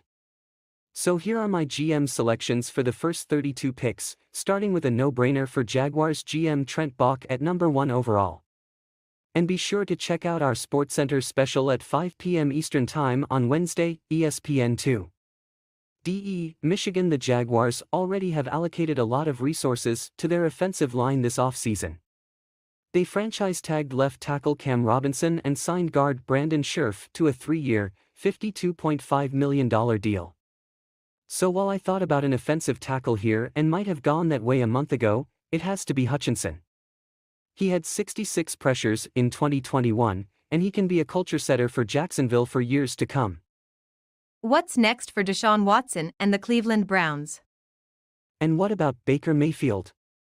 NFL Commissioner Roger Goodell met with reporters in Palm Beach, Florida, on Tuesday and addressed the latest developments regarding quarterback Deshaun Watson. Watson, who the Houston Texans traded to the Cleveland Browns nearly 2 weeks ago, will resume his NFL career after spending 2021 on the sideline while facing 22 civil lawsuits alleging sexual assault and inappropriate conduct during massage sessions. Watson was not indicted on criminal charges by 2 separate grand juries in Texas. Now the NFL must decide what's next. Watson could face suspension under its personal conduct policy. Our people are working on it. Obviously, these are serious charges, so we're looking at this seriously, Goodell said. We now at least have resolutions from the criminal side of it. Obviously, there are still civil charges that are still going on. So, our investigators will hopefully have more access to information. And that will be helpful obviously in getting to the conclusion of, what are the facts and was there a violation of the personal conduct policy? But that determination will be made by a joint disciplinary officer that was established by the NFLPA and the NFL. There's no time frame on that. For his part, Watson said Friday he is focused on clearing his name. I never assaulted, I never disrespected, and I never harassed any woman in my life, said Watson, who indicated he would continue to fight the civil lawsuits. That's not my intent, said Watson, when asked if he would consider settling. Here's what to know about Watson's future on and off the field as the lawsuits progress. The NFL continues its investigation and the Browns look to prepare for the 2022 season. What's next for Watson regarding the 22 lawsuits? Deshaun Watson was introduced by the Cleveland Browns on Friday. The former Houston Texans quarterback is facing 22 civil lawsuits alleging sexual assault and inappropriate conduct during massage sessions. The 5 biggest things to watch at the Augusta National Women's Amateur. It has been 3 years since Jennifer Kupcho hit the first tee shot of the inaugural Augusta National Women's Amateur. 3 days after her historic tee shot, Kupcho made history again. Rolling in a 20-foot birdie putt on Augusta National's 18th hole, Kupcho won the inaugural event, edging out Maria Fassi. In front of thousands of spectators, the week before the 2019 Masters tournament, won by Tiger Woods, Kupcho and the other women in the field made history as the first group of women to play a tournament at the famed course. Now, 3 years later, the third edition of the Augusta National Women's Amateur takes place with 72 of the best women amateurs from 23 countries competing over 54 holes of stroke play. For the first 36 holes, the field will compete at Champions Retreat Golf Club, after which a cut will take place to the leading 30 players. The entire field of 72 will play a practice round at Augusta National Golf Club on Friday before the top 30 players compete in the final round Saturday. If the 2019 and 2021 editions, COVID-19 forced the postponement of the 2020 event of the ANWA were any indication of what's to expect this week at Augusta, it's to expect the unexpected and don't count out any of the women until the final putt drops. Here are 5 things to watch for this week. Demon Deacons back for another victory. There are 35 colleges represented in this year's ANWA field. It might seem like all eyes are on Stanford, which leads the way with 5 current players and 1 future commit competing this week, including current world number 1 Rose Zhang and number 3 Rachel Heck. But if history tells us anything, it's that we should be paying attention to Wake Forest. In 2019, former Wake Forest star Kupcho exemplified just what the Demon Deacons could do on a big stage like Augusta. Global melanoma cases projected to rise sharply by 2040. Incidences of the most serious skin cancer may rise sharply around the world by 2040. But will Australians be at any greater risk? Melanoma incidence is predicted to increase and the global population ages, but survival rates may improve. Melanoma cases are set to increase by 57% around the world by 2040 with an estimated 68% rise in mortality, the authors of a new study suggest. In 2020, there were an estimated 325,000 people diagnosed with melanoma, and an estimated 50,000 worldwide deaths from the disease, a paper published this month in JAMA Dermatology reports. If the disease shows the same trends in 2040, the study authors estimate the melanoma burden will increase by 57% to around 510,000 new cases, and project that annual deaths worldwide could increase by 68% to 96,000. The authors also highlight the disproportionate burden of the disease in Australia, which has the highest melanoma incidence in the world at 42 incidences per 100,000 person-years in men and 31 per 100,000 person-years in women. Meanwhile, New Zealand has the highest mortality rate in the world. But while the study has been interpreted as predicting a higher rate of the most lethal skin cancer, the authors make it clear that the estimates are based on extrapolating current data and projecting the same rates for the decades ahead. The future projections were estimated based on the assumption that incidence and mortality rates will remain unchanged between 2020 and 2040, they write. The difference in the current and future burden of melanoma presented here was therefore solely attributable to projected national demographic changes, population growth and aging, and did not account for national or within-country temporal variations. It is an aspect of the study identified by Associate Professor Joel Rhee, Chair of RACGP Specific Interests Cancer and Palliative Care. Benchmarking healthcare affordability and perceived value. Americans are finding it increasingly harder to pay for healthcare. Over the past year, the percentage of Americans who report skipping needed care due to cost has increased to 30%. Meanwhile, nearly the same percentage of Americans, 29%, report that they could not access affordable care if they needed it today. But a lack of affordability is not the only issue affecting Americans' experiences with the healthcare system, they are also dissatisfied with its value. More than half of the country, 52%, reports that the care provided is simply not worth the cost. And in an open-ended question, 38% of respondents, representing an estimated 97 million adults, used the word expensive to characterize the healthcare system, while another 13% used the word broken, the second most used word. To understand the depth of these issues and identify which groups are at most risk, West Health, and Gallup have developed two new healthcare indices that depict the U.S. healthcare cost crisis. The West Health Gallup Healthcare Affordability Index and the Healthcare Value Index gauge the avoidance of medical care due to cost, the lack of access to quality healthcare, and how Americans perceive the value of care. Put simply, the Healthcare Affordability Index identifies how many Americans can afford quality care, while the Healthcare Value Index balances the cost of healthcare with its quality, answering the question, is the care worth the cost? The desire to create the indices was ultimately catalyzed by the steady worsening of the cost of care and lagging outcomes of the U.S. health system.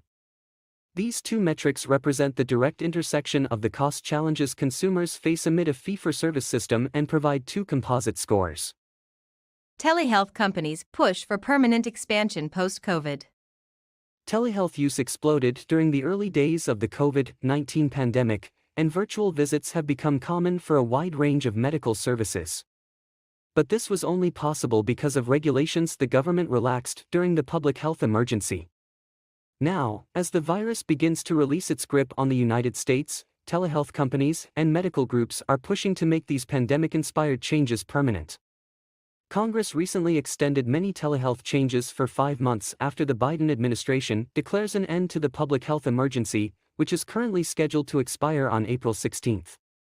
While it is widely expected that President Joe Biden will extend the public health emergency again, he has been under increasing pressure to unwind pandemic precautions.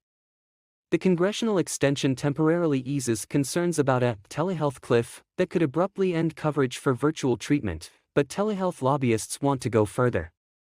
Proponents of telehealth argue that the regulatory changes have done away with outdated, cumbersome limitations and that expanding telehealth improves access and convenience for patients. But some policymakers still have questions about the quality of care telehealth can deliver, the cost of expanding it further, and the potential for fraud in virtual care. Given how much we still do not know about telehealth with respect to cost, outcomes, quality, whether it is adding costs to the Medicare program or saving Medicare dollars, we believe it would be premature to make these expansions permanent, says James Matthews, Executive Director of the Medicare Payment Advisory Commission, MedPAC, which advises Congress on Medicare. MedPAC will collect data in 2021 and 2022 so that it can study what more of a steady state of telehealth. Lineage or race. California Task Force sets reparations eligibility. California's first-in-the-nation task force on reparations has decided to limit state compensation to the descendants of free and enslaved black people who were in the United States in the 19th century, narrowly rejecting a proposal to include all black people regardless of lineage. The vote Tuesday split 5-4, and the hours-long debate was at times testy and emotional.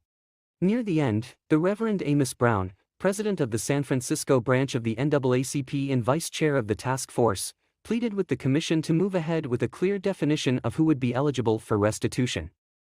Please, please, please, I beg us tonight, take the first step, he said. We've got to give emergency treatment to where it is needed. Governor Gavin Newsom signed legislation creating the 2-year reparations task force in 2020, making California the only state to move ahead with a study and plan, with a mission to study the institution of slavery and its harms and to educate the public about its findings. Reparations at the federal level have not gone anywhere, but cities and universities are taking up the issue. The mayor of Providence, Rhode Island, announced a city commission in February, while the city of Boston is considering a proposal to form its own reparations commission. The Chicago suburb of Evanston, Illinois, became the first United States city to make reparations available to black residents last year, although there are some who say the program has done nothing to right a wrong. California's task force members, nearly all of whom can trace their families back to enslaved ancestors in the U.S., were aware that their deliberations over a pivotal question will shape reparations discussions across the country. The members were appointed by the governor and the leaders of the 2 legislative chambers. Those favoring a lineage approach said that a compensation and restitution plan based on genealogy as opposed to race.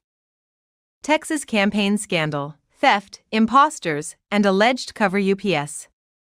Frederick Frazier, a veteran Dallas police officer who landed Trump's endorsement in a tight primary race for a seat in the Texas State House, has been accused of impersonating a public official as part of a bizarre plot to sabotage the campaign of his opponent. On Tuesday, Rolling Stone confirmed through a response to a public records request that Fraser is under investigation for the alleged scheme, an investigation that his employer, the Dallas Police, did not know about until contacted by Rolling Stone. At the request of the Collin County District Attorney's Office, the Texas Rangers Garland office was assigned an investigation for potential criminal violations by Texas State Representative District 61 candidate and former McKinney City Councilman, Frederick Fraser. The investigation synopsis provided by the Texas Rangers reads: the alleged criminal violations were of impersonating a public servant and potentially related theft. Fraser did not respond to a request for comment about the investigation, but his campaign manager, Craig Murphy, issued a statement on his behalf regarding the allegations referenced by the Texas Rangers. "It is denied," Murphy said. Murphy went on to insist, as Fraser has in the past, that Fraser's opponent, Paul Chabot, has a history of manufacturing political controversies, and that his claims that Fraser has been passing himself off as a code inspector to con local businesses into removing Chabot's campaign signs, if not taking them down himself, is just another dirty trick. Chabot's campaign, and a bevy of circumstantial evidence that we now know has triggered an investigation into Fraser, suggest otherwise. The saga began, as it so often goes in American life, when someone wanted to speak to the manager. Late last fall, a man wearing a McKinney City shirt and driving a white pickup truck approached a local Walmart. Instability looms in Pakistan as Khan and army clash. When Pakistan Prime Minister Imran Khan released a photo of a luncheon with Bill Gates last month, social media users noticed something odd. The round table had 13 seats, but only a dozen men. The vacant space contained a ghost-like figure who appeared to be conversing with others around him, raising questions about whether the image had been doctored. Shortly afterward, local news outlets reported that the country's new spy chief, Lieutenant General Nadim Anjem, had been erased out of the shot. The drama began 4 months earlier, when Army Chief Qamar Javed Bajwa appointed Anjem to lead the Inter-Services Intelligence, or ISI, which oversees Pakistan's internal security. Khan then delayed the appointment and publicly voiced support for General Faiz Hamid, widely seen as his ally, to stay in the role. After a standoff lasting several weeks, the army chief got his way. Pakistan's civilian leaders have long clashed with the military, which has ruled the country for about half of its history. Yet if anything, Khan has been criticized for being too close to the army since he promised to oversee a new Pakistan rid of corruption and favoritism following his 2018 election win. His relationship with Hamid drew particular scrutiny. While the law says the premier appoints the ISI chief on the recommendation of the military, the opposition questioned Khan's motives. Nawaz Sharif, a three-time prime minister, accused Hamid of orchestrating his ouster on corruption charges in 2017 and swinging the election a year later. Khan's own actions didn't help. Besides seeking to keep Hamid at the ISI, the prime minister broke taboos by mentioning a private discussion with the army chief at a public rally, countering the military's own claims. Russia-Ukraine war. What we know on day 36 of the Russian invasion. The Russian Defense Ministry announced a local ceasefire on Thursday to allow civilians to be evacuated from Ukraine's besieged port city of Mariupol, according to Agence France-Presse. A humanitarian corridor from Mariupol to Zaporizhia, via the Russian-controlled port of Berdyansk, would be opened from 10 a.m., 7 a.m. Greenwich Mean Time, the ministry said on Wednesday. Ukraine's President Volodymyr Zelensky has warned that Russia is massing its forces for a big offensive in the eastern region of Donbass. He said Ukraine was prepared for it and added that any Russian withdrawal of troops from around Kyiv had been forced by the fierce resistance of Ukrainian troops. Russia and Ukraine will resume online peace talks on Friday, April 1. A senior Ukraine official said leaders of the two countries, Vladimir Putin and Volodymyr Zelensky, could meet soon, but the Kremlin downplayed hopes of an early breakthrough. Ukraine's president said in a televised address to the nation on Wednesday that for the moment there are just words, nothing concrete. Zelensky said he talked to Joe Biden for an hour on another very active diplomatic day, thanking the U.S. president for a new $1 billion humanitarian aid package and an additional $500 million in direct budget support. Zelensky said, "The support of the United States is vital for us. And now it is especially important to lend a hand to Ukraine, to show all the power of the democratic world." Russian shelling continued on Wednesday despite Moscow saying on Tuesday that it would scale back its attacks around Kyiv and the northern city of Chernihiv. However, reports citing the Pentagon said that Russian forces were walking away from the Chernobyl nuclear plant. UK, US and EU officials say Putin has been misled over Russian military performance. Putin has received misinformation about how well Russia is doing and how much the sanctions have affected the country because some of those closest to him are afraid. For India, Russia's war on Ukraine could be a gift. When Russia launched its full-scale war on Ukraine, India first appeared stuck in an unenviable corner. Having edged closer to the West in recent years as an insurance policy against its main adversary, China, New Delhi might have been expected to align with Washington and its allies in the conflict. Yet India has been reluctant to condemn Russia, on which it remains utterly dependent for the vast majority of its military equipment. At the same time, there is a deep reservoir of goodwill in India for Russia as a partner since the 1950s, when Moscow backed New Delhi as Western powers aligned with Islamabad. While India's ties with the West grew rapidly in the last 2 decades, the empathy for Russia has endured. Little surprise, then, that India abstained on all the resolutions at the United Nations Security Council and General Assembly censuring the Russian invasion. That India found itself on the same side on this issue as China is a paradoxical effect of the war in Ukraine. Now, it appears that the war may actually be a gift for New Delhi. Washington has muted its criticism. It knows that New Delhi is needed as a partner against Beijing and understands that India's dependence on Russian military hardware requires it to play nice with Moscow. Just like China, resource-constrained India has also made good use of the crisis to snap up cheap Russian oil, which it is buying at a heavy discount to market prices as Western customers increasingly shun Russian deliveries. Meanwhile, China and Russia are seizing the opportunity offered by India's reluctance to join the West in condemning the Russian invasion in order to entice India into greater political cooperation. Last week, Chinese Foreign Minister Wang Yi arrived in New Delhi on an unannounced visit. This Thursday, Russian Foreign Minister Sergei Lavrov is expected to arrive in India as well. While Beijing and Moscow might hope to lure New Delhi into a new, anti-Western Asian coalition. How Ukraine's Mykhailo Fedorov is fighting a digital war. DJI has long attempted to keep an arm's length from geopolitics, especially as China maintains a pro-Kremlin lean during the war in Ukraine. But the company responded within hours, offering to attempt to block drone flights by installing a geofence throughout the country. With a single provocative tweet, Fedorov had notched another victory. Following these attacks, you would get a growing and a burning sense of injustice and a sense of just preservation of yourself, your nation and your freedom, he said through an interpreter during an exclusive Zoom interview with the Washington Post. This sense will be something that propels you to fight for your very existence as a nation. With such shrewd online maneuvers, the Deputy Prime Minister has emerged as one of Ukraine's most visible leaders, a digital savant marshalling global tech companies and local resources in a conflict he has begun to call World Cyber War I. Thanks to his office, Ukraine boasts a formidable offensive online, even as its forces play defense on the ground.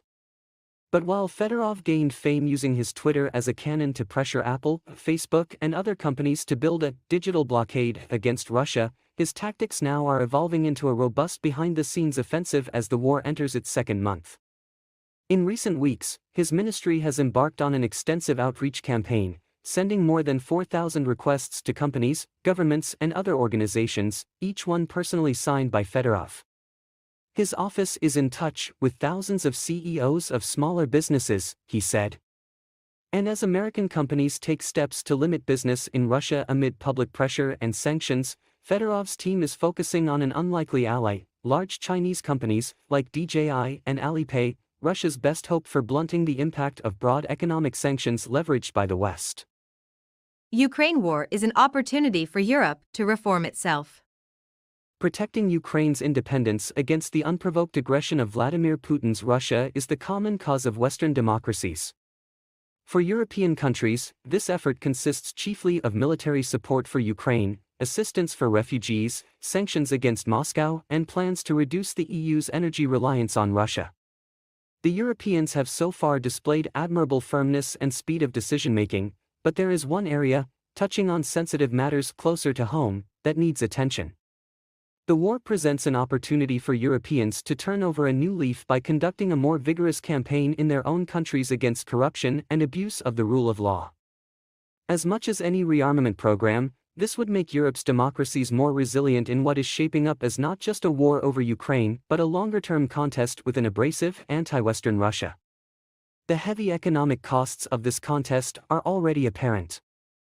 All the more important, then, are decisive steps to clean up public life, to illustrate with absolute clarity what distinguishes Europe's democratic values and systems of government from Putin's kleptocratic authoritarianism. In some countries, the authorities are grasping the nettle of alleged misconduct in high places. Public prosecutors in Prague intend to put on trial Andrej Babiš, the former Czech prime minister, in a fraud case involving EU subsidies. In Bulgaria, former Premier Boyko Borisov spent almost a day in police custody as part of an investigation into suspected blackmail. Borisov was released without charges, and both he and Babiš deny wrongdoing. Elsewhere, the machinery of EU justice is cranking up. Since it opened in June 2021, the European Public Prosecutor's Office has launched 576 investigations into economic and financial crime, mainly involving EU subsidies and cross-border VAT fraud. What will happen if Russia turns off taps to Germany? The German government has triggered the first stage of an emergency plan for natural gas supplies and urged consumers to save energy in the face of growing concerns that sanctions hit Russia could stop deliveries unless it is paid in rubles. Russian President Vladimir Putin announced last week his country would only accept payments in rubles for natural gas deliveries to unfriendly countries, those that have imposed sanctions over Russia's invasion of Ukraine, including all European Union members. The announcement was seen as an effort to shore up the ruble, which has collapsed against other currencies since Russia invaded Ukraine on February 24 and Western countries responded with debilitating sanctions against Moscow. Russia is the world's largest exporter of gas in terms of volume, accounting for nearly half of the EU's imports in 2021. For Germany, Europe's largest economy, that figure stood at 55% last year. And although Germany's gas imports from Russia dropped to 40% in the first quarter of 2022, Economy Minister Robert Habeck has said his country will not achieve full independence from Russian supplies before mid-2024. Here's what to know about Germany's decision to sound the first official alarm about gas supplies. What is the issue? Russia said last week it would draw up a mechanism by March 31 under which the unfriendly countries would pay for gas in rubles. Most now pay in euros or United States dollars. Moscow is expected to unveil new rules for gas payments on Thursday. Habeck has rejected Russia's gas for rubles demand, saying contracts would be honored under current terms. Payment in rubles is not acceptable and we call on the companies concerned not to comply with Putin's demand, he said on Monday. Russia's biggest German customers are Uniper, RWE and NBW's VNG, which all have long-term gas supply contracts. Zelensky addresses Australian Parliament. Ukrainian military governors in the country's east reported heavy shelling Thursday amid an apparent shift by the Russian military to redirect military efforts to the Donbass region. We clearly feel that the transfer of military technology in our direction is beginning now, said Suri Haidai, head of Luhansk Region Military Administration, in televised remarks. And as the equipment and personnel are being turned over, our enemies are simply firing more densely, powerfully. Everything is already involved here: aircraft, artillery, heavy-caliber weapons, mortars, all settlements are being shelled, he said. Separately, Pavlo Kirilenko, head of Donetsk Region Military Administration, said on Telegram that Russian forces overnight continued shelling in the central part of the region. In Mariinka, Krasnohorivka and Novomykhailivka, the enemy again used white phosphorus shells, he said, referring to munitions that are either banned or circumscribed under international law in populated areas. 11 wounded civilians from the Mariinka community, including 4 children, were taken to the Kharkiv City Hospital. Planned evacuation. Ukrainian and Russian officials announced a major evacuation was planned for Thursday from the besieged city of Mariupol, in Ukraine's southeast. Haidai, the Luhansk regional administrator, said efforts had also been underway to evacuate civilians from small towns in his region, even without such agreements with the Russian side. Our evacuation is going on every day without the so-called humanitarian corridors, he said. We don't trust the orcs, a derogatory Ukrainian term for Russian troops, very much, and secondly, they don't really agree with those corridors. It would be very important for us to evacuate people from Rubizn and Popasna, the settlements that are under maximum fire. Ukraine-Russia talks offer glimmer of hope in fifth week of war. Week 5 of Russia's war in Ukraine brought some Ukrainian successes around Kyiv and a Russian reorientation to focus on liberating the eastern Donbass region, suggesting Moscow is giving up on regime change and focusing on territorial gains with a view to a settlement. The week also offered a glimpse of what that settlement might look like. Ukraine put forward a detailed proposal of neutrality as negotiators met in Istanbul on March 29. It included pledges to not join military alliances or host foreign troops, and that it would remain a non-nuclear power. That would mean Ukraine would give up its aspirations to join NATO, as Russian President Vladimir Putin has demanded. Ukraine suggested guarantors will be permanent members of the UN Security Council, the United States, the United Kingdom, France, China and Russia, as well as Israel, Turkey, Germany, Canada and Poland. Some experts have said such a peace deal would weaken Ukrainian sovereignty and reward Russia. In terms of international legal norms, it is absolutely unacceptable that stronger powers violate international borders and dictate their terms to the weaker side, said Greek former Deputy Foreign Minister Yiannis Varoufakis. However, wars usually end up creating new realities on the ground. Russia will insist on at least partial demilitarization of Ukraine, he told Al Jazeera. Varoufakis believes security guarantees will be problematic for both sides. I cannot see Putin's interest in accepting the proposed guarantees. NATO itself will not encourage its members granting security guarantees to Kyiv. In case of a Russian attack on a guarantor power, the alliance would risk activating Article 5, on collective defense, and thereby a catastrophic escalation to a Russian-NATO war. Ukrainian negotiator Oleksandr Chaly highlighted the proposal's positives. Putin's advisors feeding him bad info about Ukraine war.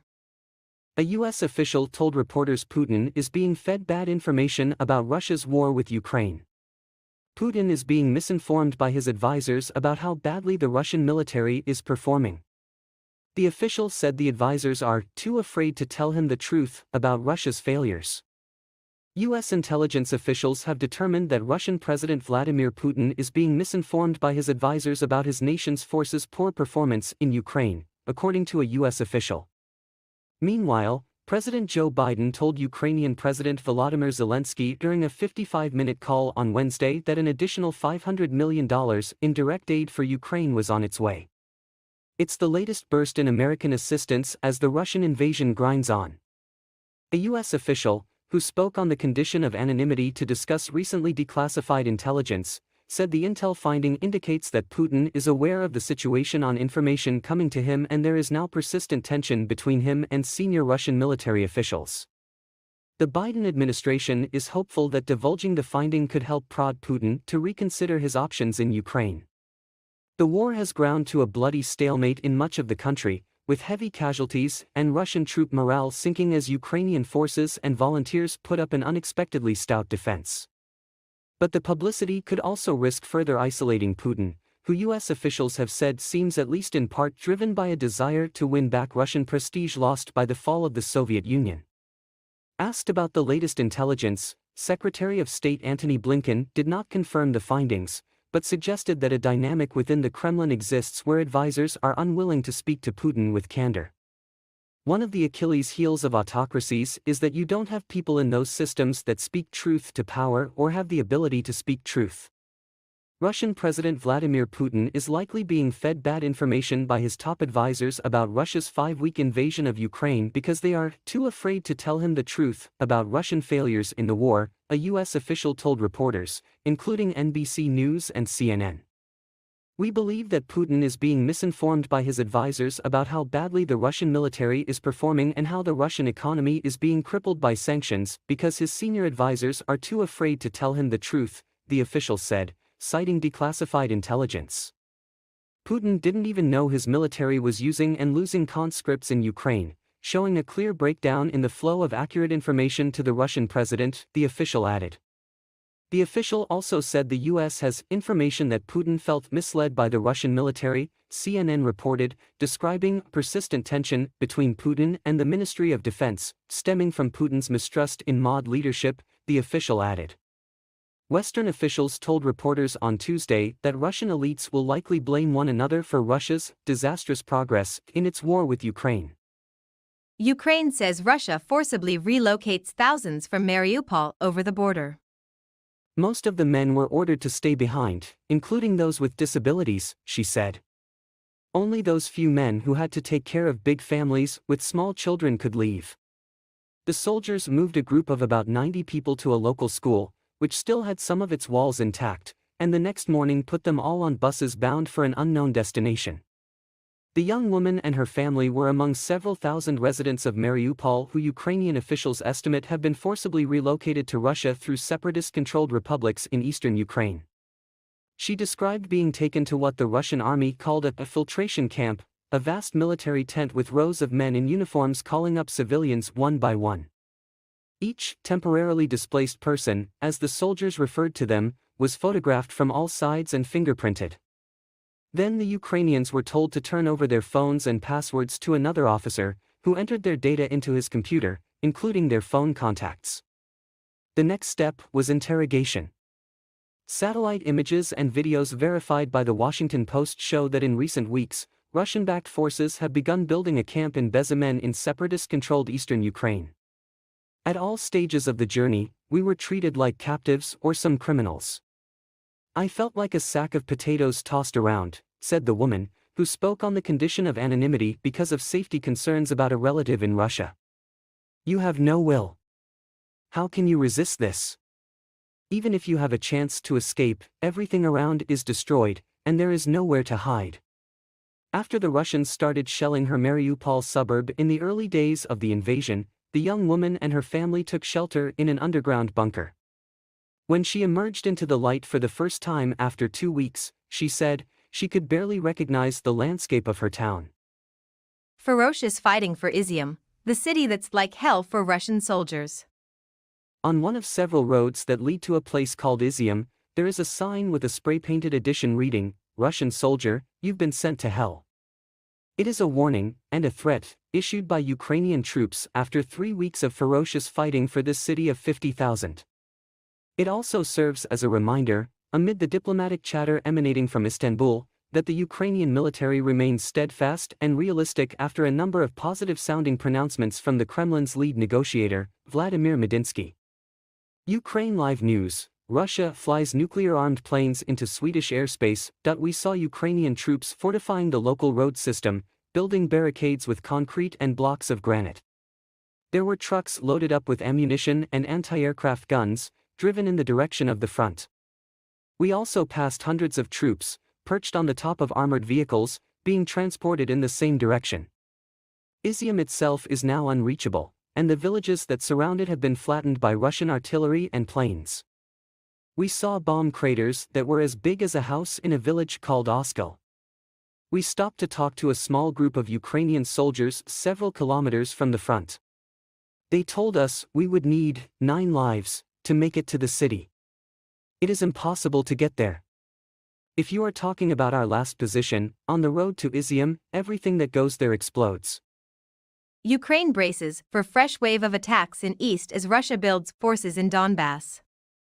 Russia is building up its forces in eastern Ukraine in readiness for a new wave of attacks in the breakaway Donbass region, Ukrainian President Volodymyr Zelensky has said, as another attempt was being made to rescue trapped civilians and deliver aid to besieged Mariupol. In an early morning video address, the Ukrainian president said Russia's drawdown announcement had been forced upon the Kremlin by the fierce resistance of Ukraine's armed forces. He added that his government was instead seeing a buildup of Russian forces for new strikes on the Donbass and preparing for that. The region encompasses two self-proclaimed People's Republics that Russia says it is helping to free from Ukrainian control. The leader of the self-proclaimed Donetsk People's Republic, Denis Pushilin, said on Wednesday that offensive operations were intensifying. Donetsk includes the besieged port city of Mariupol, which has seen some of the war's heaviest fighting and bombardment and where about 170,000 people are trapped with scarce food and water. Ukraine's Deputy Prime Minister Irina Vereshchuk said on Thursday morning that a convoy of 45 buses were on their way to the city after the International Committee of the Red Cross confirmed Moscow had agreed to open a corridor from 10 a.m. local time, 7 a.m. Greenwich Mean Time, for 3 hours. Previous attempts to organize safe passage have failed. Moscow denies targeting Ukrainian civilians in its 5-week bombardment of the city. A successful evacuation would build on Russian promises to draw down its forces in some areas before the planned resumption of peace talks on Friday. Ukraine's government and its Western allies, however, remain wary that Russia is building up its forces in eastern Ukraine in readiness for a new wave of attacks in the breakaway Donbas region, which includes Mariupol. Despite the withdrawal claims, Russian forces have continued to bombard the northern city of Chernihiv and parts of the capital Kyiv. Why Russia's military is bogged down by logistics in Ukraine. After weeks of little success except in southeastern Ukraine, despite relentless shelling and thousands of military and civilian casualties, Moscow said during peace negotiations on Tuesday that it would drastically reduce military activity in the northern part of the country, near Kyiv and Chernihiv. After a surprisingly fierce Ukrainian resistance, we can suspect that Russians did not properly organize the logistics necessary for an effective Plan B, which was to have an actual, serious fight in what is the largest country in Europe outside of Russia, said Michael Kaufman, director of Russia Studies at CNA, a Virginia-based think tank. Russia prefers to move troops and supplies on railroads, and it is doing that now in the southeast after seizing Kherson and Melitopol and securing a crossing over the Dnieper River. But it doesn't control rail hubs such as Chernihiv in the north, and because the ground has been wet and muddy, Russian vehicles have to stick to roads. Trucking takes a lot of time, said Kaufman, and the tyranny of distance becomes really challenging because they're trying to push a large force down some fairly narrow roads. And it's not just one trip. Supply trucks and other support vehicles have to constantly shuttle back and forth. What one Russian formation may look like. Weapons and fighters in any ground invasion would not last long without the support of mechanics, medics, engineers, truck drivers. Ukraine expects Russian assault in east after invaders pushed back near Kyiv.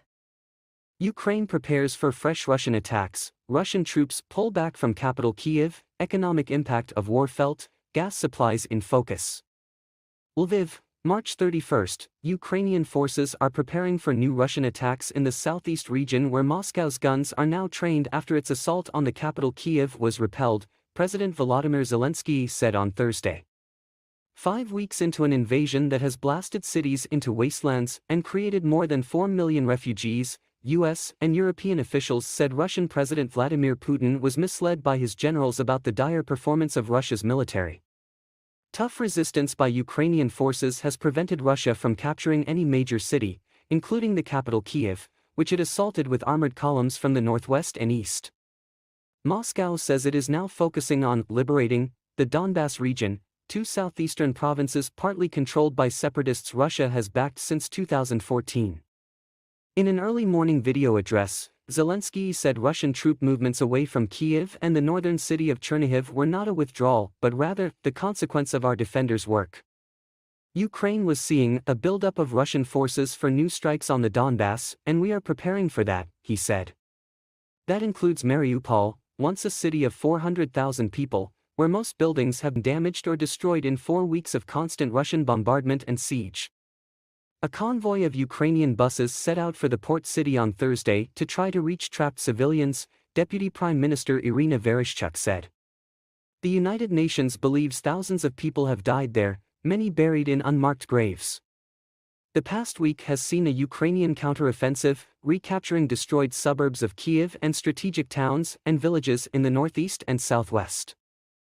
Turkey leads pack of countries vying to mediate between Ukraine and Russia. Among the pack of countries vying to act as mediators in the Russia-Ukraine war, Turkey has emerged as the winner, increasing the stature of Turkish diplomacy, even if at this stage the theatrics may be well ahead of any solid outcome. Emmanuel Macron continues his dogged round of phone calls with Vladimir Putin, but it is the Turkish foreign ministry that seems able to bring the Ukrainians and Russians together. It is a curious position. Turkey, a NATO member, continues to supply weapons to Ukraine, while refusing to impose sanctions on Russia, and yet is apparently respected enough by both sides to host Tuesday's talks. The Turks also have a profound sense of what may be at stake.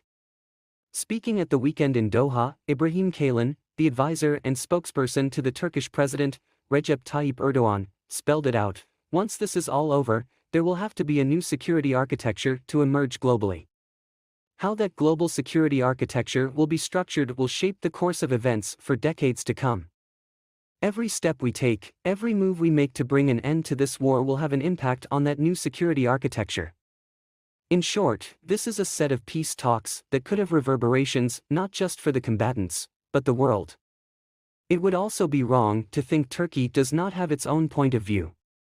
Kalin says, what led to this war needs to be studied carefully.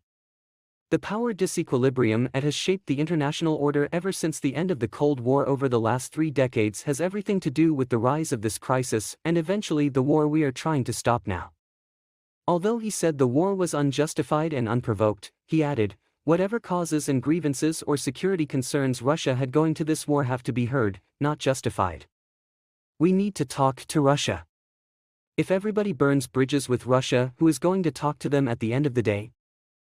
What it will take for Ukraine to win the war. While Russian forces have faced stiff resistance in Ukraine, President Vladimir Putin is attempting to turn the tide of the war through a long and brutal military campaign. But if the United States and its Western partners can ramp up and sustain military assistance to Ukraine for the long term, Moscow may eventually lose the war, a virtually unthinkable outcome several weeks ago. Economic and diplomatic steps are important, but military aid is the linchpin. The Russian military is facing what Chinese revolutionary leader Mao Zedong called a people's war. As Mao wrote in his book on protracted war, the richest source of power to wage war lies in the masses of the people. Mao argued that in a well-organized resistance effort, the invading force will be surrounded by hundreds of millions of our people standing upright, and he will be burned to death. While Mao was referring to China's war against invading Japanese forces in the 1930s, he could easily have been describing Ukraine. Russian forces have faced stiff resistance from conventional Ukrainian forces and a population that has mobilized against an occupying army. According to US and NATO estimates, the Russian military has suffered between 10,000 and 15,000 fatalities and between 30,000 and 40,000 total casualties, which include wounded, captured, killed, and missing soldiers, from Ukrainian forces equipped with Stinger anti-aircraft systems, Javelin anti-tank systems, Bayraktar TB2 drones, and other lethal weapons and systems, many of them sent by the West. Yet Putin remains committed to waging a scorched earth campaign in Ukraine. The Russian military has devastated several Ukrainian cities with artillery barrages, guided and unguided missiles launched from aircraft, long-range cruise missiles from naval vessels, and hypersonic. A Russian businessman says sanctioning oligarchs won't work. Yevgeny Chichvarkin is looking agitated. He's just heard a whisper about some potential stock going cheap and so politely declines my suggestion we leave his bustling wine shop in London's Tony Mayfair district in search of somewhere quieter to chat. But Chichvarkin isn't dashing off in pursuit of another 1774 Jura Vinjon, which sells for a precise £72,553.80, $95,308, at Hedonism Wines, the store he set up in 2012 to be the world's best wine shop. Instead, he is preparing to inspect a consignment of military fatigues and battleware at a warehouse in the nearby town of Slough, worth some $650,000, he tells me conspiratorially. It belongs to a rich Russian who had his assets frozen and needs to sell. If it works out, I'll send it straight to the Ukrainian army. Chichvarkin isn't your typical wine merchant. In fact, with his Salvador Dali mustache, billowing pantaloons, gold tooth earring, and pink leather winkle pickers, the very idea of typical seems anathema to the 47-year-old entrepreneur, who has lived in London since fleeing his native Russia face down in the back of a car in 2008. Chichvarkin was born in St. Petersburg, back when it was still Leningrad. He rose to become one of his nation's youngest billionaires by founding cell phone retailer Everset in 1997, which swelled to 5,000 stores by 2007. But he fell afoul of local officials who accused Chichvarkin of kidnapping and extortion, charges he has always called bogus. Chichvarkin and his business partner sold Everset for a reported cut price $400 million, and after successfully fighting extradition proceedings, he now lives in exile. In London, he has enjoyed a coda as businessman, restaurateur, and thorn in the side of Russian President Vladimir Putin, supporting democratic causes in Russia. Europe is facing supply disruptions as Russia's gas for rubles deadline looms. Russia's insistence that its unfriendly nations pay in rubles for Russian natural gas risks disrupting European supplies as soon as this week as the deadline set by Putin for moving to ruble payments is drawing closer. Europe, which depends on Russian natural gas for more than one-third of its demand, with some countries, including the biggest economy Germany, depending on Russia for half of its consumption, has rejected the gas for rubles idea, saying it would be a breach of contracts to switch the currency in payments. Russia, for its part, says it demands only rubles for its gas and will not ship gas for free. Europe's gas prices continued rising on Tuesday, 2 days ahead of the March 31 deadline Vladimir Putin has set for the government, Gazprom, and the Central Bank of Russia to make the arrangements for payments in rubles from the so-called hostile countries.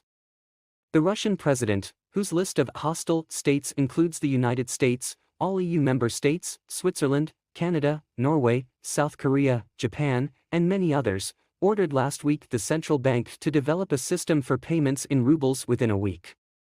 The Russian government together with the Bank of Russia and Gazprom PJSC should implement a set of measures on changing the currency of payment for natural gas supplies to the countries of the European Union and other states that imposed restrictive measures against the citizens of the Russian Federation and Russian legal entities, to the Russian ruble, Putin said this week per a Kremlin document cited by Russian news agency TASS.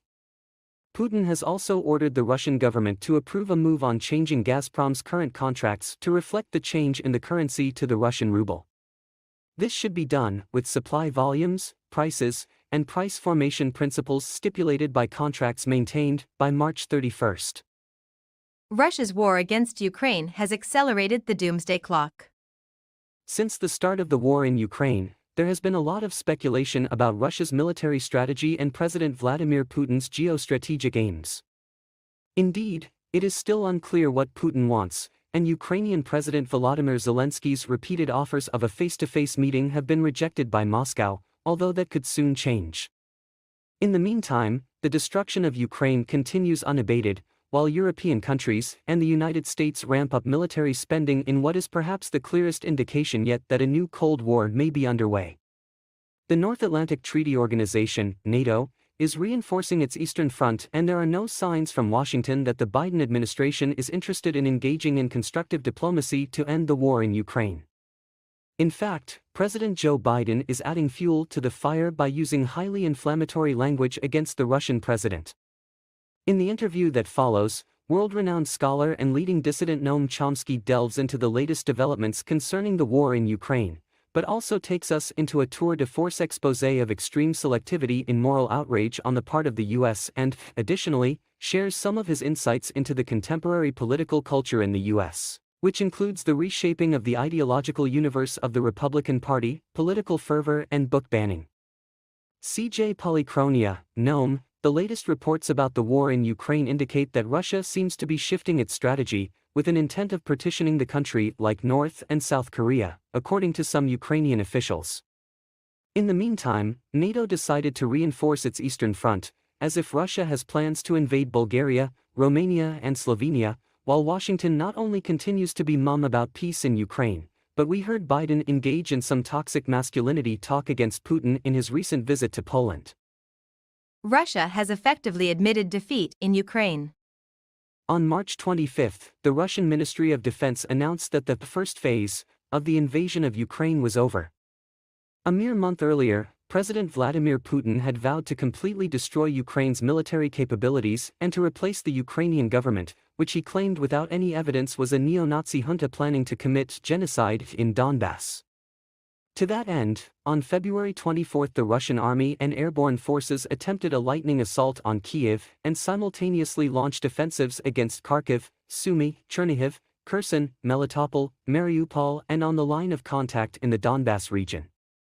The subsequent month of unexpectedly vicious high-intensity combat has seen Russian forces fail to take all the cities, with the exception of the smaller southern cities of Kherson and Melitopol, which fell in the first days.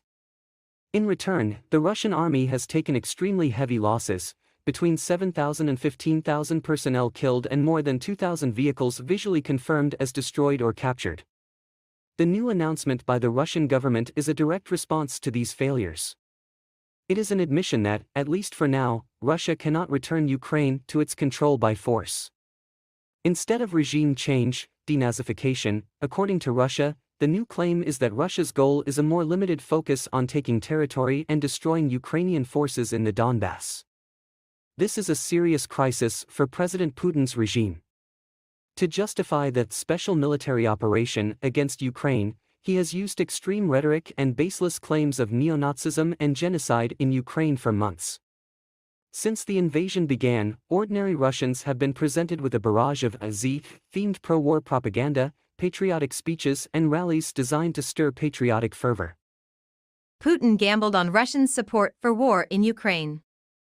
Now, he faces a new front at home. Of the factors that contributed to Russian President Vladimir Putin's decision to invade Ukraine in late February, none was more prominent than the support he felt from his citizens, the top U.S. officer for operations in Europe told Congress on Wednesday.